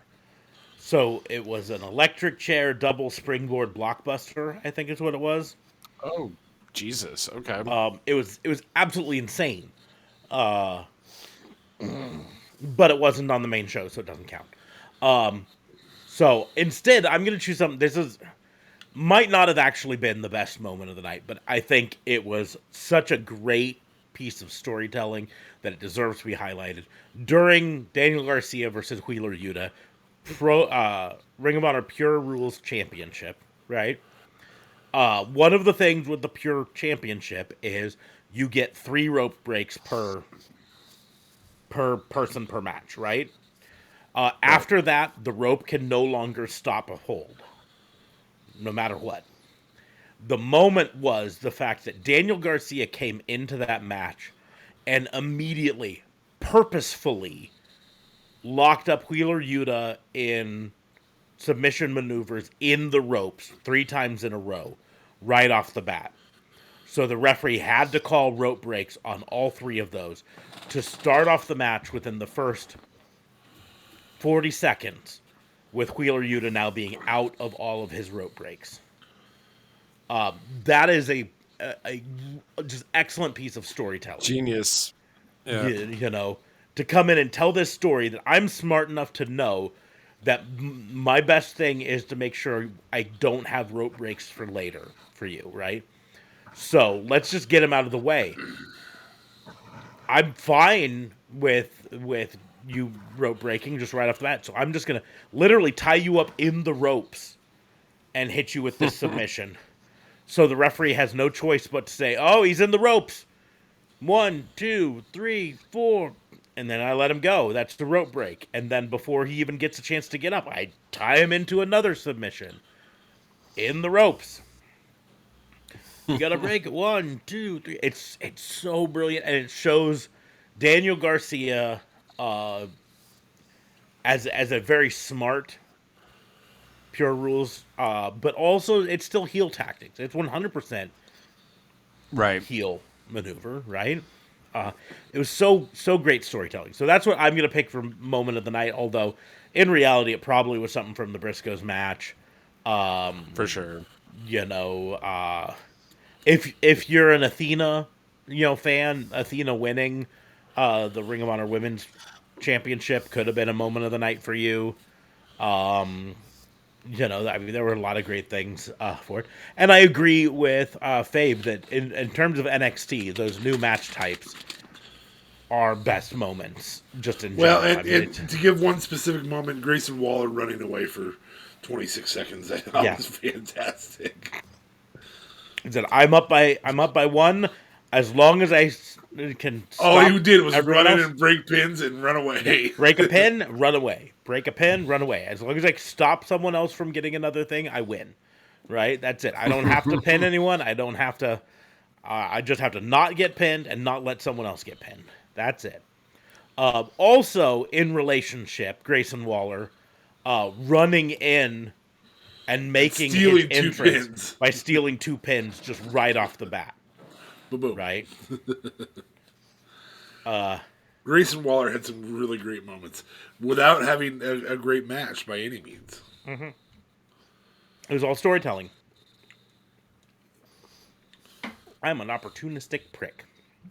So we will move on to breakout star of the night.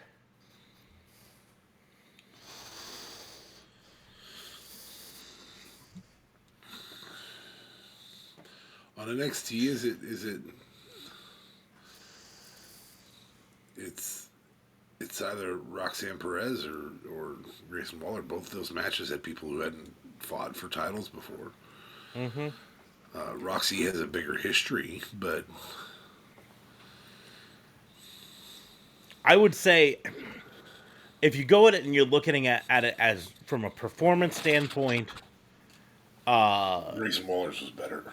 Grayson Waller was better. I would argue, though, as a whole, for me, in the NXT side, the better performance was not even from one of the winners, and that's Cora Jade.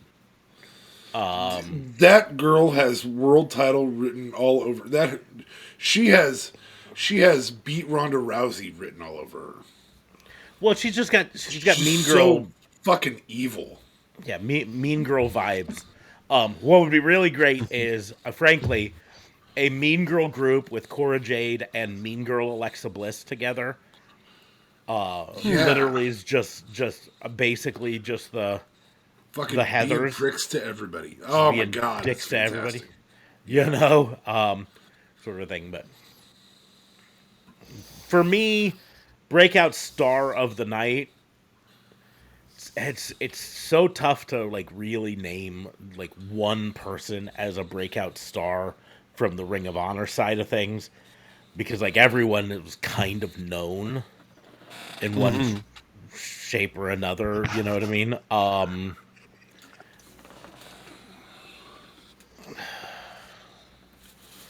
I liked AR Fox. I thought that match unfortunately didn't end the way they wanted it to. From a legitimate standpoint, I think it didn't end the way it was supposed to end, and that's the thing. I think I'm gonna go with Cora Jade. I think that's my breakout star as a whole, right? But JLB. So it's between, for me, it's between AR Fox and Athena. Although Athena isn't necessarily a breakout star per se, but I guess within AEW and ROH, this is the first time we actually see her, dominate and actually do something. And I think her being heel is completely fire. It works really well for her. In the media scrum afterwards, she obviously was she was doing a little bit of both, kayfabe, and then her just being her. But yeah, I think I maybe will just go with Athena on that one. I thought it was just it was just awesome to see her win the title, and she definitely deserves it. The last 2-3 months was basically all she needed to be the star that she needed to be. So I'm gonna give it to Athena. Okay. Although I loved Ember Moon way back when and all that, and I knew she was a phenomenal star, but for her to finally see her being used properly, yeah, I'm gonna go with Athena. She definitely deserves it. Like I said, I think the better representation of Ring of Honor is Mercedes Martinez. But again, if you're Tony Khan and you're trying to get eyes on your product, the better option is Athena. However, this is all kind of negated by the whole fucking Honor Club shit. That's it. So that's not that then. With your whole theory there, that's not exactly what he was thinking. Because then, why wouldn't you have kept it on Chris Jericho? You know what I mean? Why would you have given it to Claudio? Jericho is obviously the bigger name there. Because he knew with Honor Club it doesn't matter. With Honor Club you have to appeal to the hardcores, and so Claudio appeals to the hardcores. Honor Club is entirely And about. so would Mercedes Martinez. Agreed. I agree. That's why I said it went all out the window later. But Honor Club literally is, we've talked before about how they keep saying, "Oh, you're not appealing to the casual fans." Honor Club is about fuck the casual fans, right? Yeah. No casual fan's gonna drop $10 a month for something that they're not into. You know what I mean? Casual fans are going to watch whatever's on TV. And so maybe the plan is to get Mercedes Martinez back on AEW TV to introduce people to her a little bit better. I don't know.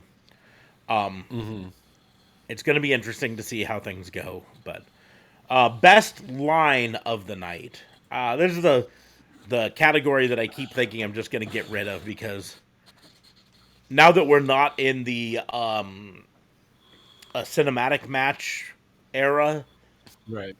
there are less and less lines that we can really point to specifically. I mean, yeah, the announce table will say things, but there's most of the time they're just filling in blanks and not adding a whole lot. So I will at least. It's not necessarily it's a line. When Jericho ended up going after the commentators. Oh yeah, and then right the at the beginning. commentators coming back right at the beginning, and then the commentators, I don't know which one it was, but he was like, I don't need to be embarrassed anymore. Get him, Claudio. Like, he was so pissed, and I was like, yes. In relation to that, probably the best line was Caprice Coleman saying, "Ian, run," because Yeah. he saw Chris Jericho coming right for him, and he's like, "Ian, run," and then just fucking bolt out of the. Was Caprice a wrestler? Back in the day, he ROH was a at one wrestler. point? Yes. Okay. He, if I'm remembering correctly, he was actually, at one point, he, I think, had a tryout with WWE, but I don't know if he ever actually did anything. Let me check here. He did appear on TNA Explosion a bit here and there, but he was mostly Ring of Honor and NWA. He was trained, however, by Matt and Jeff Hardy. Oh, shit. And he's fucking 45. So that's why he don't wrestle no more. That's fair. But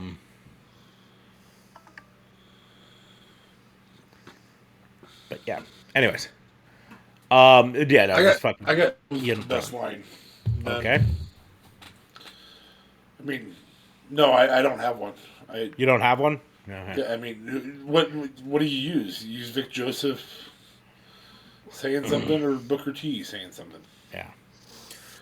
Yeah, that's the deal. I mean, they're not a ton of like they do the backstage vignettes, but not promos on NXT. There was all the vignettes were not calling for other matches. It was just it was pre-tape recaps. Yeah.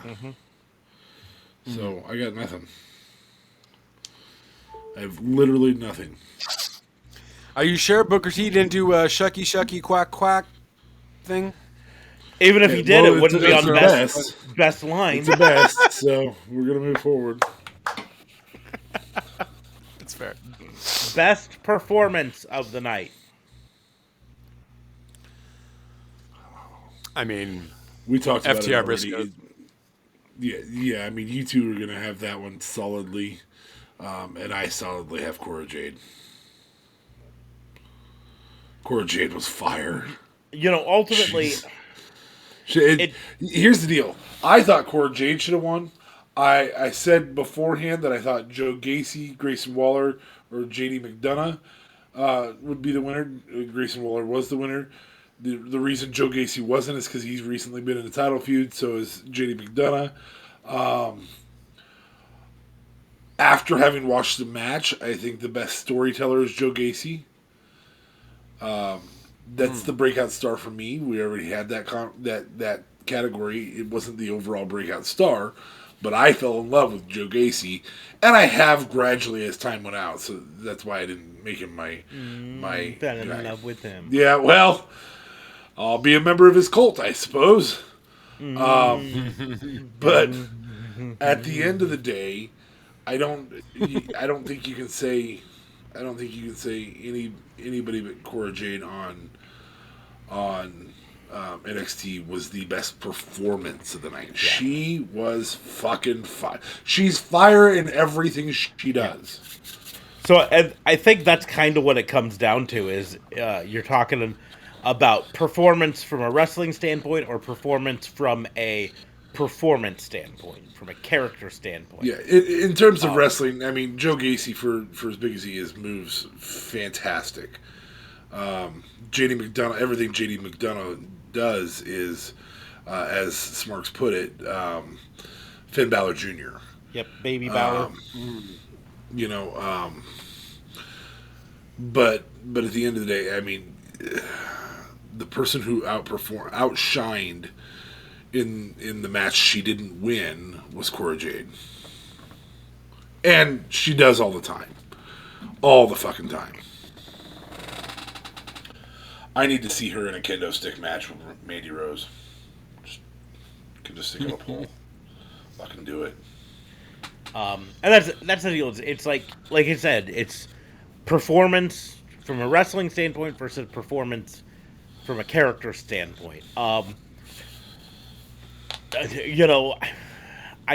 can't help but put it to the Briscoes. I said it when watching the Briscoes match being announced is what made me decide I'm gonna drop $40 on this pay-per-view, right? I probably was gonna drop $40 on it anyways, but it was a debate until they announced Briscoes versus FTR, and then I'm like, well, looks like that's foregone conclusion. There was no thought of pirating it, because I don't want to be 10 seconds behind, or have to worry about my server got taken down or whatever. Let's do this the right way because I want to see this Briscoes versus FTR double dog collar match, and it fucking delivered. And credit to both of them. I said it during this, but I don't think the average fan can really realize how much talent it takes in this situation, because you've got a chain from you to your opponent, and then your partner has a chain from them to their respective opponent, and you've got to spend that entire match being conscious of where that chain is and how it is interacting with your partner's chain. And there were quite a few times when their chains were crossed in the middle, and they had to get up and do things in a specific order so that they didn't get linked, and weren't like fumbling around. Oh nope, I gotta go under your chain or whatever. You know what I mean? And they did it without you constantly noticing. They also used it to their advantage by pushing the referee, I think one of the Briscoes pushed the other person into the other person's chain so they could stop the choke from the ropes. They used the chain. Dax used the chain for the headbutt, which he couldn't really get it on his head, but he's like, all right, I'll just keep it in. The problem with not having hair up there, Dax found out the hard way. It makes it really hard to wrap a chain around your head when you've just got smooth skin that slopes backwards there. Because he's up at the top and he goes... And he keeps falling. He's like, all right, I'll just keep it. Let's go. Finally, he just kind of puts it and like kind of holds it for the headbutt. He found out the hard way. That's why most people would wrap it around their fist and do a flying... Yeah, also, side note, injure your fist is different than injuring your head. Agreed. Yeah. On that note, I don't know if it was the best FTR Briscoes match. And that's not saying because it was a bad match. That's just saying because all three of those matches were fire. But I might have liked, I don't know, the first or second one a bit better. I would have to maybe do a whole trilogy rewatch of all of them together. You're talking about two tag teams that put on, at worst, 5 stars. Well, at worst, I wasn't going to go with star rating. At worst, a B+ match. Like, if they're against a tag team who can't perform, they still put on a B+ match. Right. When they're with each other, they're going to put on A+ matches. That's just all there is to it. It's the same with the Bucks. So long as you like spot monkeys, right? You're always going to get a good match. Yeah, and that's the deal. It's hard to rank them. It's always hard to rank gimmick matches versus non-gimmick matches as to which one's better. That's a fair point. Right? Because the gimmick match always is going to be more spectacular just based purely on the gimmick, right? This match had more spectacle to it because it was them with these double dog collars and the chain between them and all of that stuff. And it was bloody within moments of its start. Yeah, like 2 minutes in, one of the Briscoes was already bleeding. I was like, okay. But the Briscoes are an example of the tag team that Ring of Honor can build their tag team division around. And so, do I think they needed to take the belts off FTR? Not really. I think they could also have built it around FTR. But obviously, I think, especially based on his previous comments, that you're going to see less Ring of Honor on AEW TV. Now, I think that's why we took it off FTR, is because his plan is for FTR to be an AEW team. How much of the story writing do you think was completed day of based on buys? I don't think wins based on buys. Do we have enough buys to push people to this product? I don't. I'm gonna say I don't think many of them changed because of that. I think there was plan. Again, I didn't watch it, but there was a lot of titles changing hands to less recognizable names, with the exception of Athena. I think for the most part the title changes were about. And the one that doesn't fit this necessarily is the Dalton Castle and the Boys one. But I think this was more about we're setting Ring of Honor up to be something. And so this is our final, for lack of a better term, AEW Ring of Honor pay-per-view. This is the final pay-per-view that's the crossover with AEW. And now we're setting our final roster, right? Okay. And so... Well, he also did mention they might have a few crossovers and so on, especially with New Japan, too. And with New Japan, that's the big thing. But my point is, this is about setting final rosters, right? This was about him saying, "Listen, going forward, a core roster at least." Yeah. Athena is going to be a Ring of Honor star, right? We probably won't see Athena on AEW TV much anymore. She might appear on Dark Elevation because those are kind of nebulous, sort of things. But for AEW TV, Dynamite and Rampage, I don't think we'll see Athena anymore. I don't think we're going to see Brian Cage and Gates of Agony on AEW TV. I don't think we're going to be seeing Wheeler Yuta and Claudio Castagnoli that much on AEW TV, which, what does that mean about Blackpool Combat Club? I think it means effectively that it's over, but to be perfectly honest, I think that's part of what he's been planning for the last few months, because he knew a few months ago that William Regal was wanting out of his deal. Quick timeout, I gotta go pee. Okay. So while he does that, have you ever heard of the universal urination duration theory? This is a fun time to talk about this, but it is a theory that's supported by research that a mammal on Earth, that all mammals have evolved to be able to empty their bladder from full, no matter how big the mammal is, from the largest mammal to the smallest mammal, in 34 seconds or less, with the average duration of a full pee being 28 seconds, I want to say.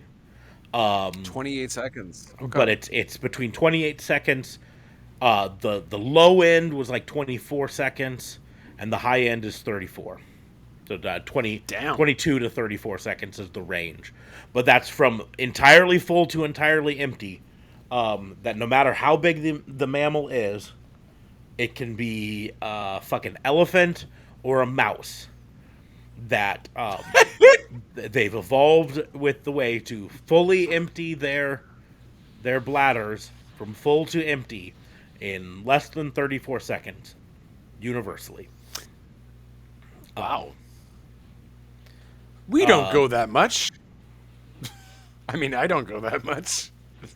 Well, the thing is, again, that's from absolutely full to empty. Full to empty, though. Yeah, that's fair. And we don't as do humans, we typically try not to get to absolutely full.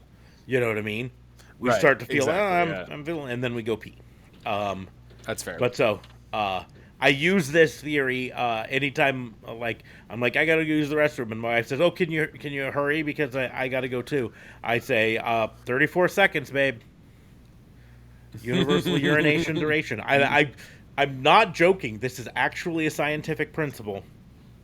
I'm Googling it as we speak. Yeah. Oh, Jesus. Duration of 21 seconds plus or minus 13 seconds. So up to 34, or I guess as low as 18. No, 8. But urination, what is it again? Universal urination duration. It won the IG Nobel Prize in 2015. Oh, shit. Okay. Does not show. And it does not change with body size. Look at that. Yeah. Because you said elephant from a mouse. So.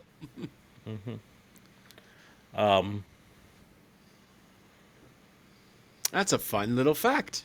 Nice. It's absolutely useless in reality for the average person. It's kind of gross to talk about sometimes, but universal urination duration. And it's so fun to say. Oh, wow. I just wish I got to see if I can find a copy of the BBC newscaster reporting on it, because just in news out of the Nobel Prize today, the scientists behind the universal urination duration have won the Nobel Prize. But so when he comes back, we're gonna have to make fun of him because it took way longer than 34 seconds. 34 seconds, yeah, straight up. He doesn't fit the mold. He is not universal. I'm doing something else. Now, importantly, that doesn't include, buttoning your pants or no, that's anything fair. like that. Getting a drink from the kitchen.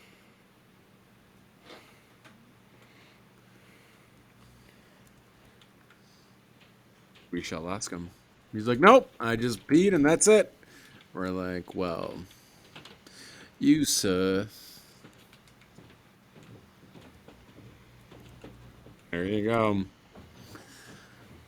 Sounds like an empty bladder to me. Yeah, we don't hear it sloshing around.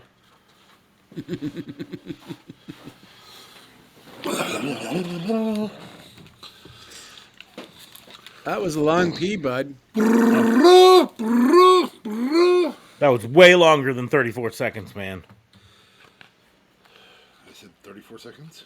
No, but that's universal urination duration. We had a whole conversation about it while you were gone. We did. Oh, well, sorry. Maybe I was checking other things, too. It won a Nobel Prize. The conversation did? No, but it's a thing from... It's a legitimate scientific study suggests that nearly all mammals take the same amount of time to urinate, and that's completely empty their bladders from full to empty. It's 21 seconds plus or minus 13 seconds, right? So the maximum time to completely empty your bladder is 34 seconds. And the minimum time is 7. 7 or 8, yep. Anyways, moving on. It's a large standard deviation on that small scale. It is a large standard deviation, but my point is it's basically all mammals, no matter how big. So up to from an elephant to a mouse. Elephant to a mouse. Volume of urine plays into that, I think. But I exert more at a time. Well, but the whole concept of it is that it doesn't matter about your body mass. Because it doesn't matter about your body mass, that larger mammals developed larger tubes for evacuation, and smaller mammals to say smaller tubes, but that the tube representative size is roughly the same. So the same representative volume can travel through them no matter what size. This is such an interesting. This is an enthralling conversation. It is. It is not. I would actually have this conversation for 2 hours if I had to. That'd be fun. I have, unfortunately, had it before. So we will move on to underhype of the night. Of all of the stuff on Final Battle or NXT Deadline, what was the underhype? What was the least built that delivered more? I think there's a lot of potential options for that on the Ring of Honor one. Frankly. Yeah, I think, the match delivered with what the hype was on the Iron Survivor. We just didn't know that New Day was coming till the night before. So, I suppose the match New Day had. Not saying that was a high quality match or anything, but okay, JLB. Underhype. I think I'm gonna have to give it to maybe Jericho and Claudio as underhype. I mean, FTR and Briscoe, we knew what we were getting into. Garcia and Wheeler Yuta was a great match as well. I feel like we knew what we were getting into. Both are just phenomenal athletes. We spent 3 weeks talking about Athena on this show. In the knockouts. Knockout punch. So that's hyped. Yeah. That's heavily hyped. That's heavily hyped. And yeah, so I would think Claudio and Jericho, because that was, especially the way that they ended it too, I think added to everything. And just, I think maybe the surprise of Claudio, well, the surprise of, well, not that necessarily a surprise. I thought Claudio was going to take it because it wasn't going to be in JAS. But I would probably say that one, because everything else was kind of either already had enough hype built into it. So yeah, Claudio Jericho would be my answer for underhype. Okay, I disagree because I don't. I think there are at least 2 matches on the Ring of Honor pay-per-view that were so underhyped that you almost didn't even know they were happening. The Rouge match would be one of them, wouldn't it? Blake Christian and AR Fox versus Rush and Dralistico. That's fair. Yeah, that's fair. I don't think I even knew that match was actually happening until until it happened. Now, the only reason I think that doesn't win under hype of the night for me is the ending, the messed up ending to it. So the one that wins the under hype of the night for me is the Embassy versus Dalton Castle and the Boys. Because again, like this one was Dalton Castle always puts a fire match though. That's why I didn't kind of. But I don't even think I remembered them talking about the Embassy versus Dalton Castle and the Boys. That's fair. Happening, and then it's like, oh, they're having the Embassy versus Dalton Castle and the Boys for the Ring of Honor Tag Championships. Okay, and then topping that off with the Embassy winning, giving Brian Cage his first Tony Khan gold. Right. Because he did have the FTW title. He didn't ever have the TNT title or TBS title. No, just the FTW title. Just the FTW, which is not Tony Khan gold. That's Taz gold. So yeah.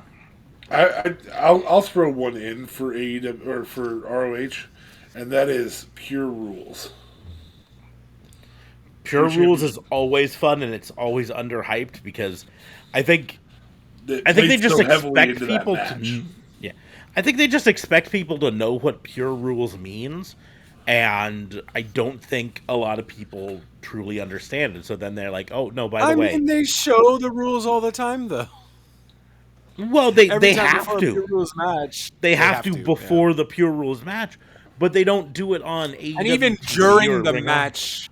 No, they don't. All right, yeah. But even during the match, they kind of say stuff. Hey, remember this? Because I'm again, like, okay, that's all during the match. That's not hype. I think the concept of how much it played into this match, though, was the big part there. That's fair. Yeah. But again, my point is that's all during the match. That doesn't count as hype. That's during the match stuff. And so this was hyped as a Pure Rules match without them really explaining to, let's be honest, an AEW audience what a Pure Rules match really means most of the time. Now, I knew what it means because I followed Ring of Honor. They've also had Pure Rules matches. They've had a few of them on AEW and our last ROH pay-per-view as well. So I mean, but not many of them. Now. But not many of them, and it still is. It's a hype thing where say, hey, just so you know, it's going to be a Pure Rules match. And so you remember, there are certain things that you can't get away with. Like, that was the other thing right off the bat in the match. Because remember, Pure Rules, no closed fists to the face, right? If you use a closed fist to the face, you get one warning, and the second time you get a DQ. Which Garcia did. He got a warning because he had right off the bat. He's like, I'm gonna use this one time. I'll get my warning, and I'm gonna rock you to hard. You know what I mean? Mm-hmm. Let's be honest. Like, let's say Mike Tyson in his prime entered a Pure Rules match, right? He would win. He would win by knockout. Because he would say, I only have to hit the guy in the face once, right? I can get my warning, and then I will get my pinfall. Right. You know, that's fine. So, and I think I see where DA Fabe's coming from on this is because not only was it underhyped as in explaining the rules, but it was underhyped in the fact that this was the first time those rules actually mattered Right. in a pure rules match that we've seen. You know? And I'm sure they did, but the Pure Championship's not super old. So, it was on Sinclair at midnight.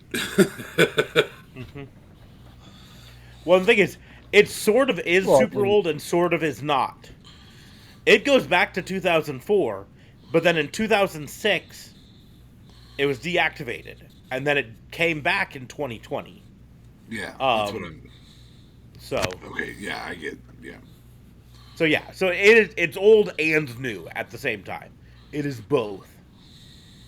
I would love to see Bryan Danielson in a Pure Rules match now because he was the last holder of it originally. Fun fact. First pure champion was AJ Styles. Heaviest champion was Samoa Joe. Youngest champion was Jay Lethal. And oldest champion was Jonathan Gresham. It's amazing how it's the first Google you get when you put ROH Pure Championship. Mm-hmm. Just give me the youngest, the oldest, the first, and the heaviest. Who was the longest reigning Pure Champion? Oh, we did this. I feel like I remember Googling this before. It was, wasn't it Jay Lethal? Nope. Is it Jonathan? Nope. Although Jonathan is second longest, so.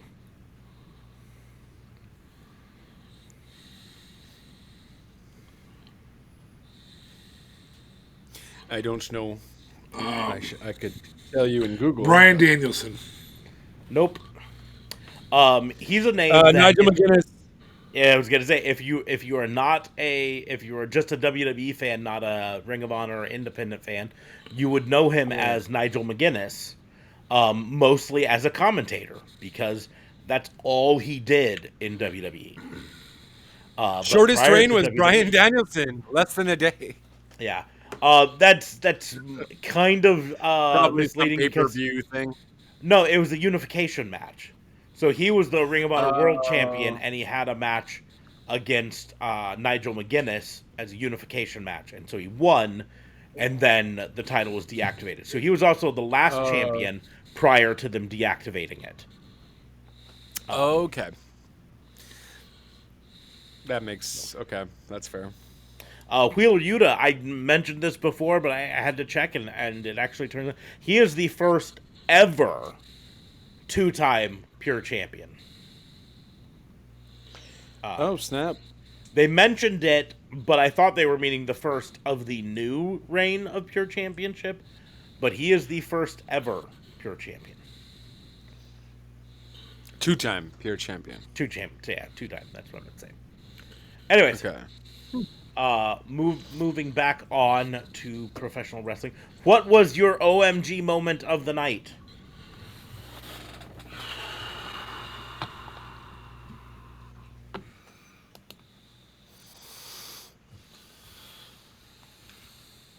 To go first. JD McDonough not getting the single pin.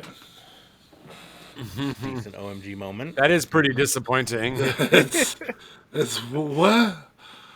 Like, I was shocked when he said JD didn't even get a pin. I'm like, what do you mean? It's JD, though. Guy is so fire. Yep. Baby Balor got 0 pins. Damn. That's not a bad choice. Not a bad choice. JLB? I mean, okay, I'm probably going to say something on the FTR and Briscoes, but something that honestly also just pops out to me a lot is freaking Keith Lee picking up Shane Taylor and holding him for like a hot minute because I was like, what the fuck? Well, he caught him one time.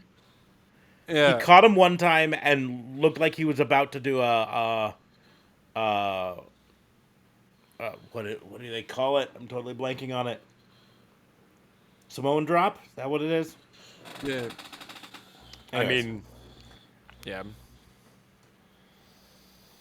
But if not, I don't know. There's so many FTR moments, whether it be the Briscoes jumping from the stage to hit Dax, or the pile driver on the chair, the crucifix with choking him with the actual chain. I don't know, man. There were just so many fucked up moments. Kudos. There were a lot. So, yeah. But yeah, Keith Lee would get honorary runner-up for picking up Shane Taylor, because that was fuego. Yeah, I mean it's hard to say not something from the Briscoes match. I will say again, the only reason it doesn't get OMG moment of the night is the Top Flight versus the Kingdom. That finisher move is just the fact that it was on the kickoff show, because that move was. I gotta watch 0 Hour. I did not crazy. watch 0 Hour, but that sounds like a fuego match.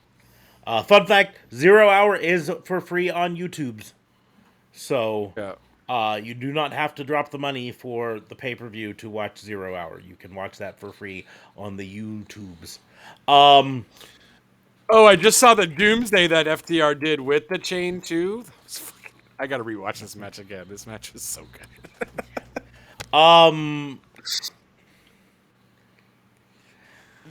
almost think the OMG moment was Roxanne Perez getting the victory by pinning Cora Jade, and then Cora Jade hit a finisher on Roxanne Perez, and Roxy rolled out of the ring so that Cora Jade couldn't pin her as time expired. That might be up there in OMG moments. Grayson Waller just running around for the last 30 seconds of that one to not get pinned is also fun. But it's hard. It's got to be something, and there's just so many things in that Briscoes match. I mean, yeah, and I mean, I would even dare say Claudio's 32 spins there, and actually winning the match with that. You might not have liked it, but I think it wasn't 25, man. It is. Count them. You cannot deny it is 25. You count them. They're out there. The crowd kept counting up to 32, but it was 25 spins. I'm going there right now. But yeah, and even that's it. Something also, they just Dax threw one of the Briscoes over outside the ring right onto the chairs as well. It's crazy. That was one of the OMG moments. That was one of the ones that on the stream I probably said, "Oh my god!" on the chairs. So that might actually have to be the OMG moment for me, because I actually said OMG. That's fair. Yeah, that's a fair point. I think there was a unprotected chair shot as well. I think we had on the Briscoes match. In the Briscoes match, I think there was one moment where, I think it was Dax was on the outside. He was kind of under the announce table, stuck underneath it, and his head sticking up, and they just threw a chair right at his dome. Oh, okay. I think, if I'm remembering correctly, the whole thing's kind of a blur, frankly. A blur of violence and blood and holy shits. So, moving on to best move of the night. This has to be, in my opinion, Grayson Waller running around for 30 seconds. Yeah, that is the best move by anyone. It's a great move. Or stealing the 2 pins. Either way. Yep. Slide in 1, 2, 3. Roll over to the next person. 1, 2, 3. I will give Joe Gacy at least some credit. I counted 28. You counted wrong. I can show you an entire TikTok thread of 50, 60 people all saying 25. Someone said I counted 26, but the tap was at 25. So it's 25. Okay. You count wrong. It must be Canadian numbers. But no, I want to give Joe Gacy at least a shout out for being the first one in all of the Iron Survivor matches to use a submission to get a point. I like his springboard punch, springboard backspin punch thing. Mm-hmm. But he was the first one in the women's match. I don't even know if they hardly even tried any submissions. And then in the men's match, you had Joe Gacy submit Axiom with the Rings of Saturn, and then later Carmelo Hayes put Grayson Waller in a crossface and got a point there too. But it maybe is a little confusing that they didn't have a single submission in the women's match. I wonder who produced the two matches. It's going to be interesting when that comes out. Anyways.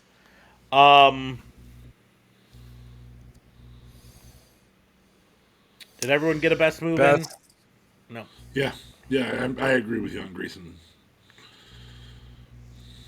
JLB? I guess I'm gonna go with the dive from the Briscoes match, with one of the Briscoes diving from the stage, hitting Cash Wheeler. Okay. And then finally, this is going to be the one we're all going to talk about. Match of the night. Out of all of the shows, what is the match? If you could only watch one match, what is the match to watch? JLB, I'm going to put you up because I know you already have your answer. Yeah, Briscoes FTR would probably get it. I think Wheeler and Thing would be close second though, but Briscoes FTR. It's not my best match of them, I don't think, out of the trilogy, but if you're a wrestling fan, you'll definitely enjoy it. The gimmick obviously helped, but they also did a lot of wrestling with the dog collar as well. Of course, they were limited on what they could do, but they certainly did a lot of crazy shit in it. So definitely Briscoes versus FTR was match of the night for me for ROH. And that's what I'm going with. DFA, match of the night for NXT? Men's Iron Survivor. It's a new match style. It told stories after story after story. It disappointed with title contenders. It built another guy who's a title contender yet got pinned 4 times. You and I both thought that Axiom was the guy out there to take the falls, and he did, but he also got 2. Mm-hmm. It was a storytelling dream, and we started it off thinking there was 4 contenders in Axiom, and we ended with 4 contenders and JD McDonough. Yeah. So I'm gonna say kind of both sides since I'm the one who watched both. FTR versus Briscoes match of the night for me. However, I actually think the women's Iron Survivor match to me was more entertaining. Just by this much. Those were both really good. Again, I understand running both matches this pay-per-view. In the future, I think they should just be used as a random setup for title contenders or build contenders. But I think to me the women's match, and I think maybe it came down to just numbers, right? There were nine pinfalls in the men's match. Yeah. There were 5 in the women's. And so that made the winning pinfall, Cora Jade on Roxanne Perez, I don't know, feel a little bit more oomph to it because of that. It also had that storyline of... you mean Roxanne Perez on Cora Jade is what I might say. But right after that, Cora Jade hitting Roxanne Perez with her move, and then going for the pin, but not being able to get the pin in time. 1-2 times up. Well, and it didn't actually happen that way because Roxanne Perez rolled out of the ring. and so she didn't even get a pin. I think the better storyline would have been a 1-2 times up.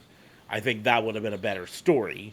But along the same lines, we are dealing with, don't get me wrong, still people in development, and in the case of Cora Jade and Roxanne Perez, relatively young wrestlers. Yeah. And so to trust them to to time out a 1-2-3, with 1-2 times up, is a little bit maybe. Let's wait, because Roxanne Perez is only 21, right? Yeah. Oh, damn. And Okay. so's Cora Jade. Like, they're both young. And so, trusting them to be able to do this match and not mess up, because all it takes is 1 second too early, and instead of being a has to be a 1-2 kick times out. up, then there's got to be a kick out, which then ruins that storyline. You know what I mean? The story of it being stolen because she could have gotten the pin if time hadn't expired, right? And so I get why they did this, because in this way, she hit the finisher, and if she could have gotten the pin, she probably would have tied it up. But Roxy rolled out of the ring, and that took up just enough time that she couldn't, there's no way for her to get her back in the ring in time. But to be perfectly honest, I'm going to say it this way. Even if you don't watch the entire pay-per-views, watch the 2 Iron Survivor matches on the NXT pay-per-view.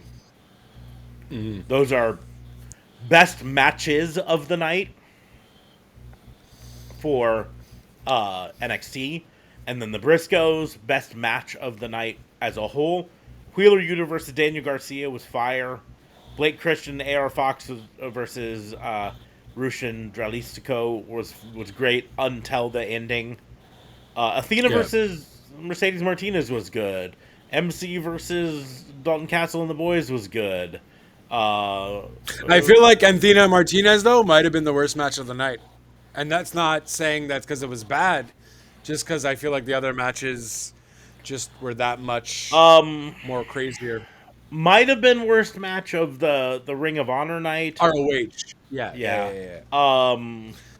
Well, I feel like it is definitely gonna go to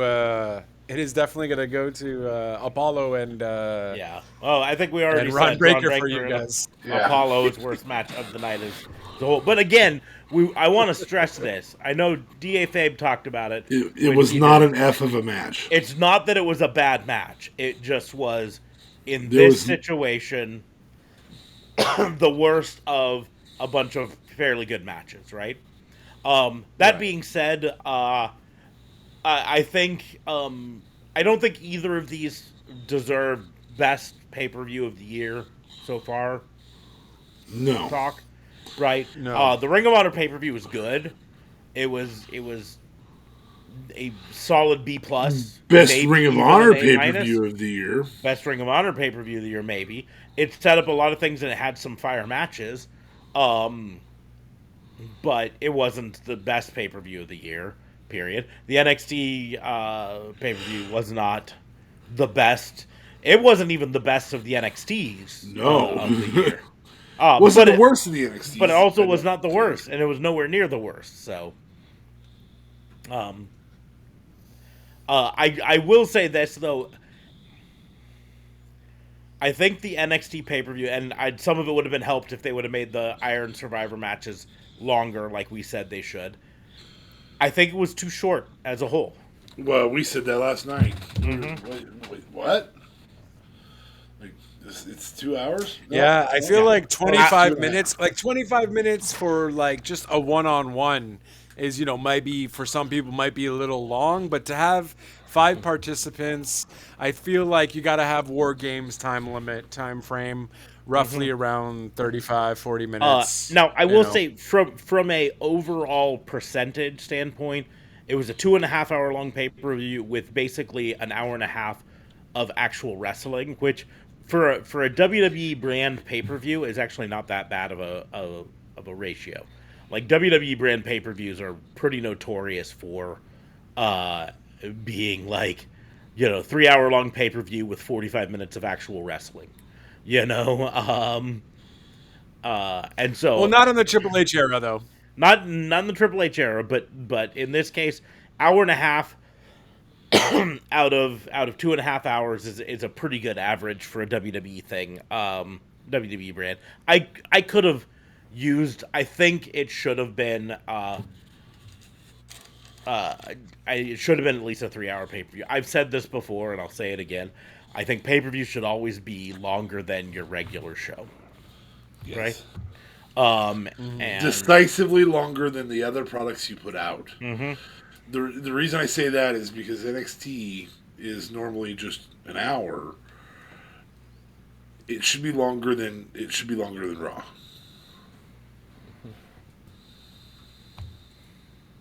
Raw's but TV, so. But so anyway, sorry, didn't mean to interrupt you. Nope, that's fine. My brain went all wibbly wobbly. But so yeah, watch at least the Iron Survivor matches from Deadline.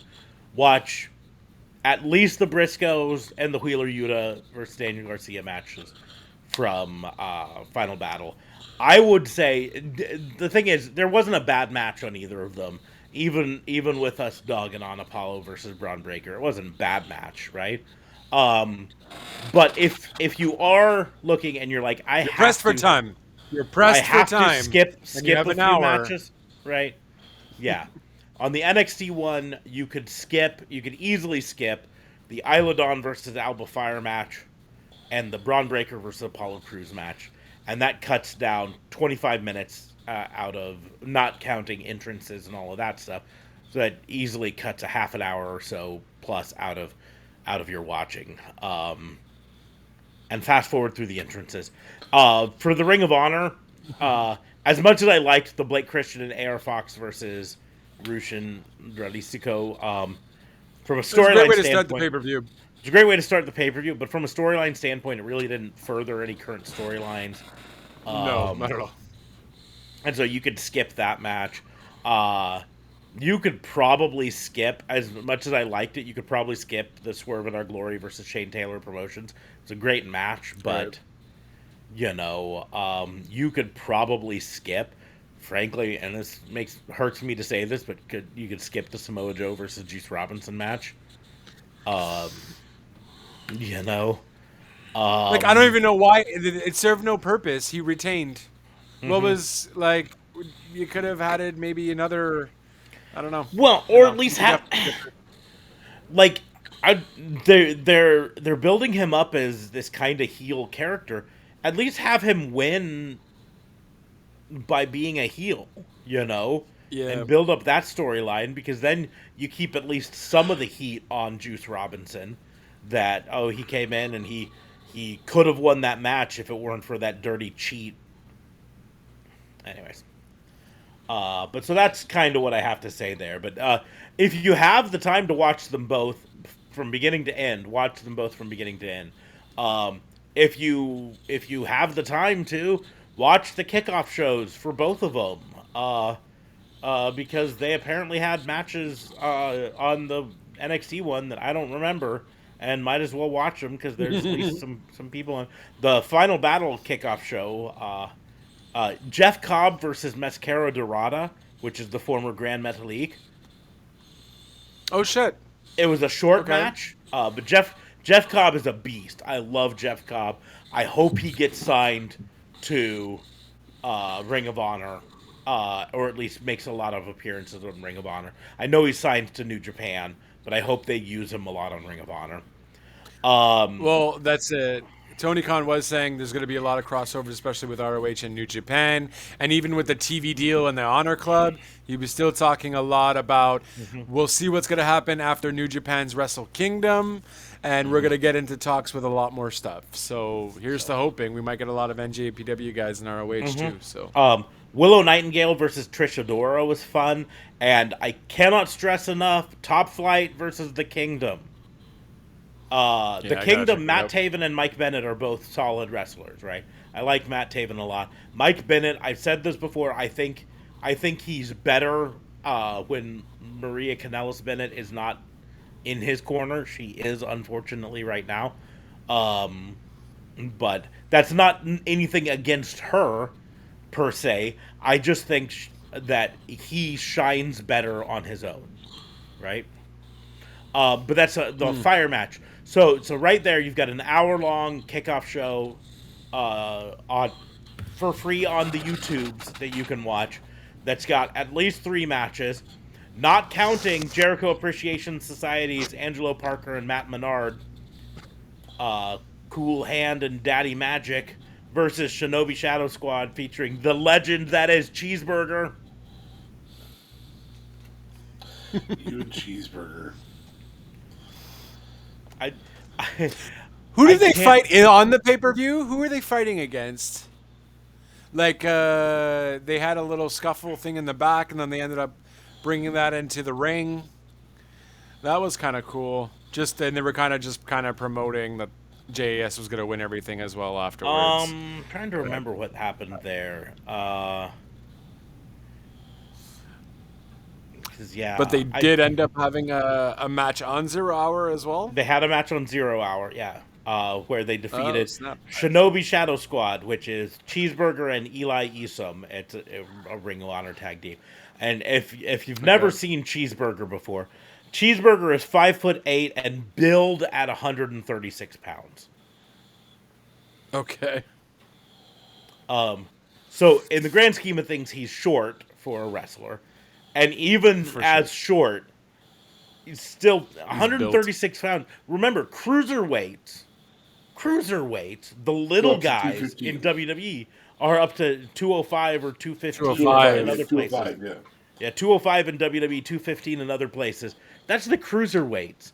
And he's 136 pounds. He's a little string bean is what he is.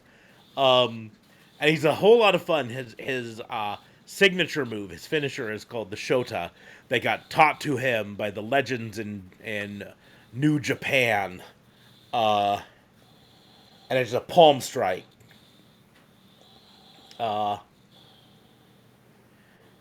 He's a ton of fun. And like I said, he's a awesome wrestler. Like, he does great things. But he tells a good storyline of being the little guy all the time. But anywho's the world famous Cheeseburger. But watch those. Now, I did want to, before we close things out today, we've covered all of the pay-per-views, but I did want to talk about the news report that came out this week from Wrestling Observer, backed by Dave Meltzer later, that one Sasha Banks is expected to be at Wrestle Kingdom. Expected to wrestle at Wrestle Kingdom.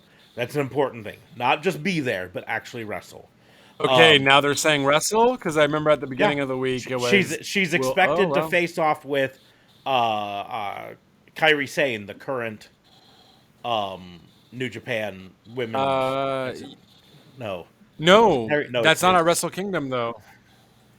That's later on. She is doing that match. That's later on. Yeah. And she's expected to wrestle. Sure. I'm just trying to remember what exactly the storyline, but she's expected to wrestle. But here's the reason I want to talk about it, right? On AEW this week, they were interviewing Saraya backstage on Dynamite, and Britt Baker came up and presented Saraya with tickets to the January 11th match, January 11th Dynamite, that's going to be in New York, I believe.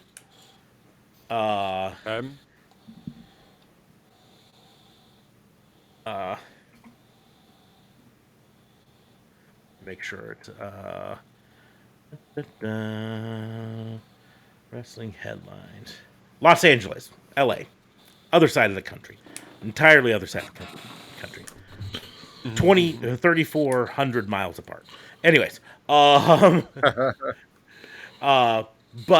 came up and gave Saraya tickets to the January 11th Dynamite, and said you're gonna have a match versus me and Jamie Hayter, right? You now have a month to find your partner, effectively. And that's where my conspiracy brain had already gotten into this before. You're thinking it's Sasha. Yeah. I'm thinking, so here's what it came down to, right? When that announced, I thought to myself, okay, it seems weird that she's challenging for something a month away, right? That this isn't like, hey, next week, find a partner. Me and my friend are going to fight you next week. Or in 2 weeks, you know what I mean? Or whatever, right? That it was a full month away. And more than a month, because it was the 11th yesterday. And this was on Dynamite 4 days prior. Like 2 weeks ago. Yeah. Oh, okay. Yeah, this week. But this week. So a month, but at least a month, right? It seemed weird for me. So I thought to myself, whoever the partner is planned to be has got to be someone that they don't think is going to is available until then. Somebody who's for some reason or other cannot wrestle until about then for AEW. So it's got to be someone who has some contractual reason that they can't. Now it could be someone who's currently in another sport. So it could be, like an MMA fighter who can't wrestle until after her last MMA fight or something like that. Like Paige Van Zandt could be training for something and contractually can't wrestle until after or something like that. Right? It could be. But I thought, well, WWE hasn't released any major stars recently that would have 90-day no-competes ending. The only thing I could think of is that there has been constantly, since it happened almost... When did it happen? Almost a year ago, almost. What? When Sasha left? May, so at least 7... Like April, May. 7-8 months. 7-8 months ago, right? Mm-hmm. That constantly the rumor has been they've been trying to work out their contract or trying to negotiate their release. And a few weeks ago, a report went around briefly that the talks had stalled out entirely.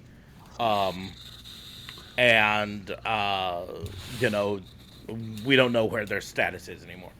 So my thoughts are that Sasha Banks had successfully negotiated her release. Naomi might have also, based on her pictures at a sporting event with Jade Cargill.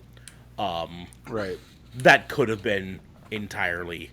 I mean, let's be honest. Wrestlers hanging out with each other if they see each other at a sporting event, that's totally acceptable. Like, it's fine. It's something that would happen. So I don't want to... maybe Vince might get pissed, but, I don't want to read too much into that. But with this, just from a standpoint of, if they had negotiated their release, it could be you're not out until the end of the year. And so early January would be the first time that they appear. And then the news came out later that same, or the next day, later on Thursday, that Sasha Banks is expected to be at and wrestle for New Japan. And then later Dave Meltzer confirmed that his sources say it is not through WWE, it is an independent New Japan thing, not a WWE partnering thing, right? Which means that at least New Japan thinks she's going to be available to appear and or wrestle by January 4th. So my conspiracy brain Tony can't Khan, help but... Tony Khan also did mention his show. He also did, because January 4th is when? Because he mentioned that Dynamite, the first January Dynamite, was going to be an epic Dynamite as well. So I'm almost thinking there could be some kind of crossover between AEW and New Japan with Sasha Banks doing something on both. in some way, shape, or form, or maybe Sasha, because I always heard that the New Japan scenario was Sasha was going there, but might not actually be on the show, like wrestling. I heard that it was going to be like a segment or something backstage. So like a segment still, regardless. So maybe that's, I don't know. I'm thinking like in partnership with AEW, she might announce something with Saraya, her being the partner, or something in conjunction. But I don't know. It's just because Tony Khan mentioned he had a big thing happening in January for the first January Dynamite, which I thought he said on the 5th or 6th or something. But I would have to look at the calendar there for the days. But yeah. Either way, kind of exciting. I had always assumed it was maybe Toni Storm until you brought that up, because I thought that would just fit. Her and Jamie Hayter have a whole thing still, but Sasha would be freaking dope. Well, we'll just have to wait to find out. But we're at 3 hours now, so I'm gonna go to bed. Nah, I suppose. Take all my Yeah, fun. see, the 4th is on Wednesday. The 4th is on Wednesday. So he mentioned the January 4th show was going to be crazy. All right, we're fucking going. Close us out, Smarks. So make sure to like, share, and subscribe to this podcast on whatever platform you use to watch it. I say watch it right now because I'm behind on the audio version. I'll be the first to admit it's just been hard because with all the changes and everything, editing the audio is a little difficult now. Anyways, but that's beside the point. Make sure to like, share, and subscribe to the podcast wherever you watch it. Head on over to twitch.tv/Raw and Order WBU and follow us there. It's a free account with Twitch and free to follow us there, and then you can be a part of the live streams. Plus, if you happen to be a Amazon Prime member, you can toss us a subscription, which helps out the channel in a lot of great ways there. But you can also subscribe to us on YouTube. Give us some thumbs up on the videos there. We do post them there usually after about 24 hours. You can follow us on all of the social medias. I am at Raw and Order WBU, like it says right down there, on Twitch, on TikTok, on Twitter, on Instagram, but not on Facebook, where it's at Pissant Podcast because of reasons. Anyways, you can follow D.A. Fabe at D.A. Vincent Kayfabe right there on the Twitch streams. Make sure to check out our merch stores. He's already said where you can get a Seth Franklin Rollins shirt, or what he's got right there, or what's behind me. The JLB just recently ordered, I think, these. I don't know if he's ordered not them yet, but I will this week. Blue SmackDown, maybe. Smack, probably a blue, and then I might just get a red for whatever Elimination Chamber. I don't know. Cool. I'm gonna get two. So. Montreal, bud. That's cool for you. But yeah, our link to the stores are in the doobly-doos. We actually have two because of weird reasons with Twitch. Do you have that on the Stream Elements one yet, or no? I don't have that one on the Stream Elements. That's just on the Spreadshirt one. So okay, you'll have to. The thing, Stream Elements limits the number of designs, so I might keep the two up for a while, and one of them be like the weirder designs, and one of them be the more like typical, Pissant Podcast and Raw and Order WBU stuff. I don't know. Anyways, I'm still deciding. That's fair. But that both in the doobly-doos. You can follow us either way. On that note, we're going to go ahead and close the book on the Wrestling Booking Unit. Thank you all for joining us. We will see you soon. Can't see us because we leaving. Oh, you leave it up.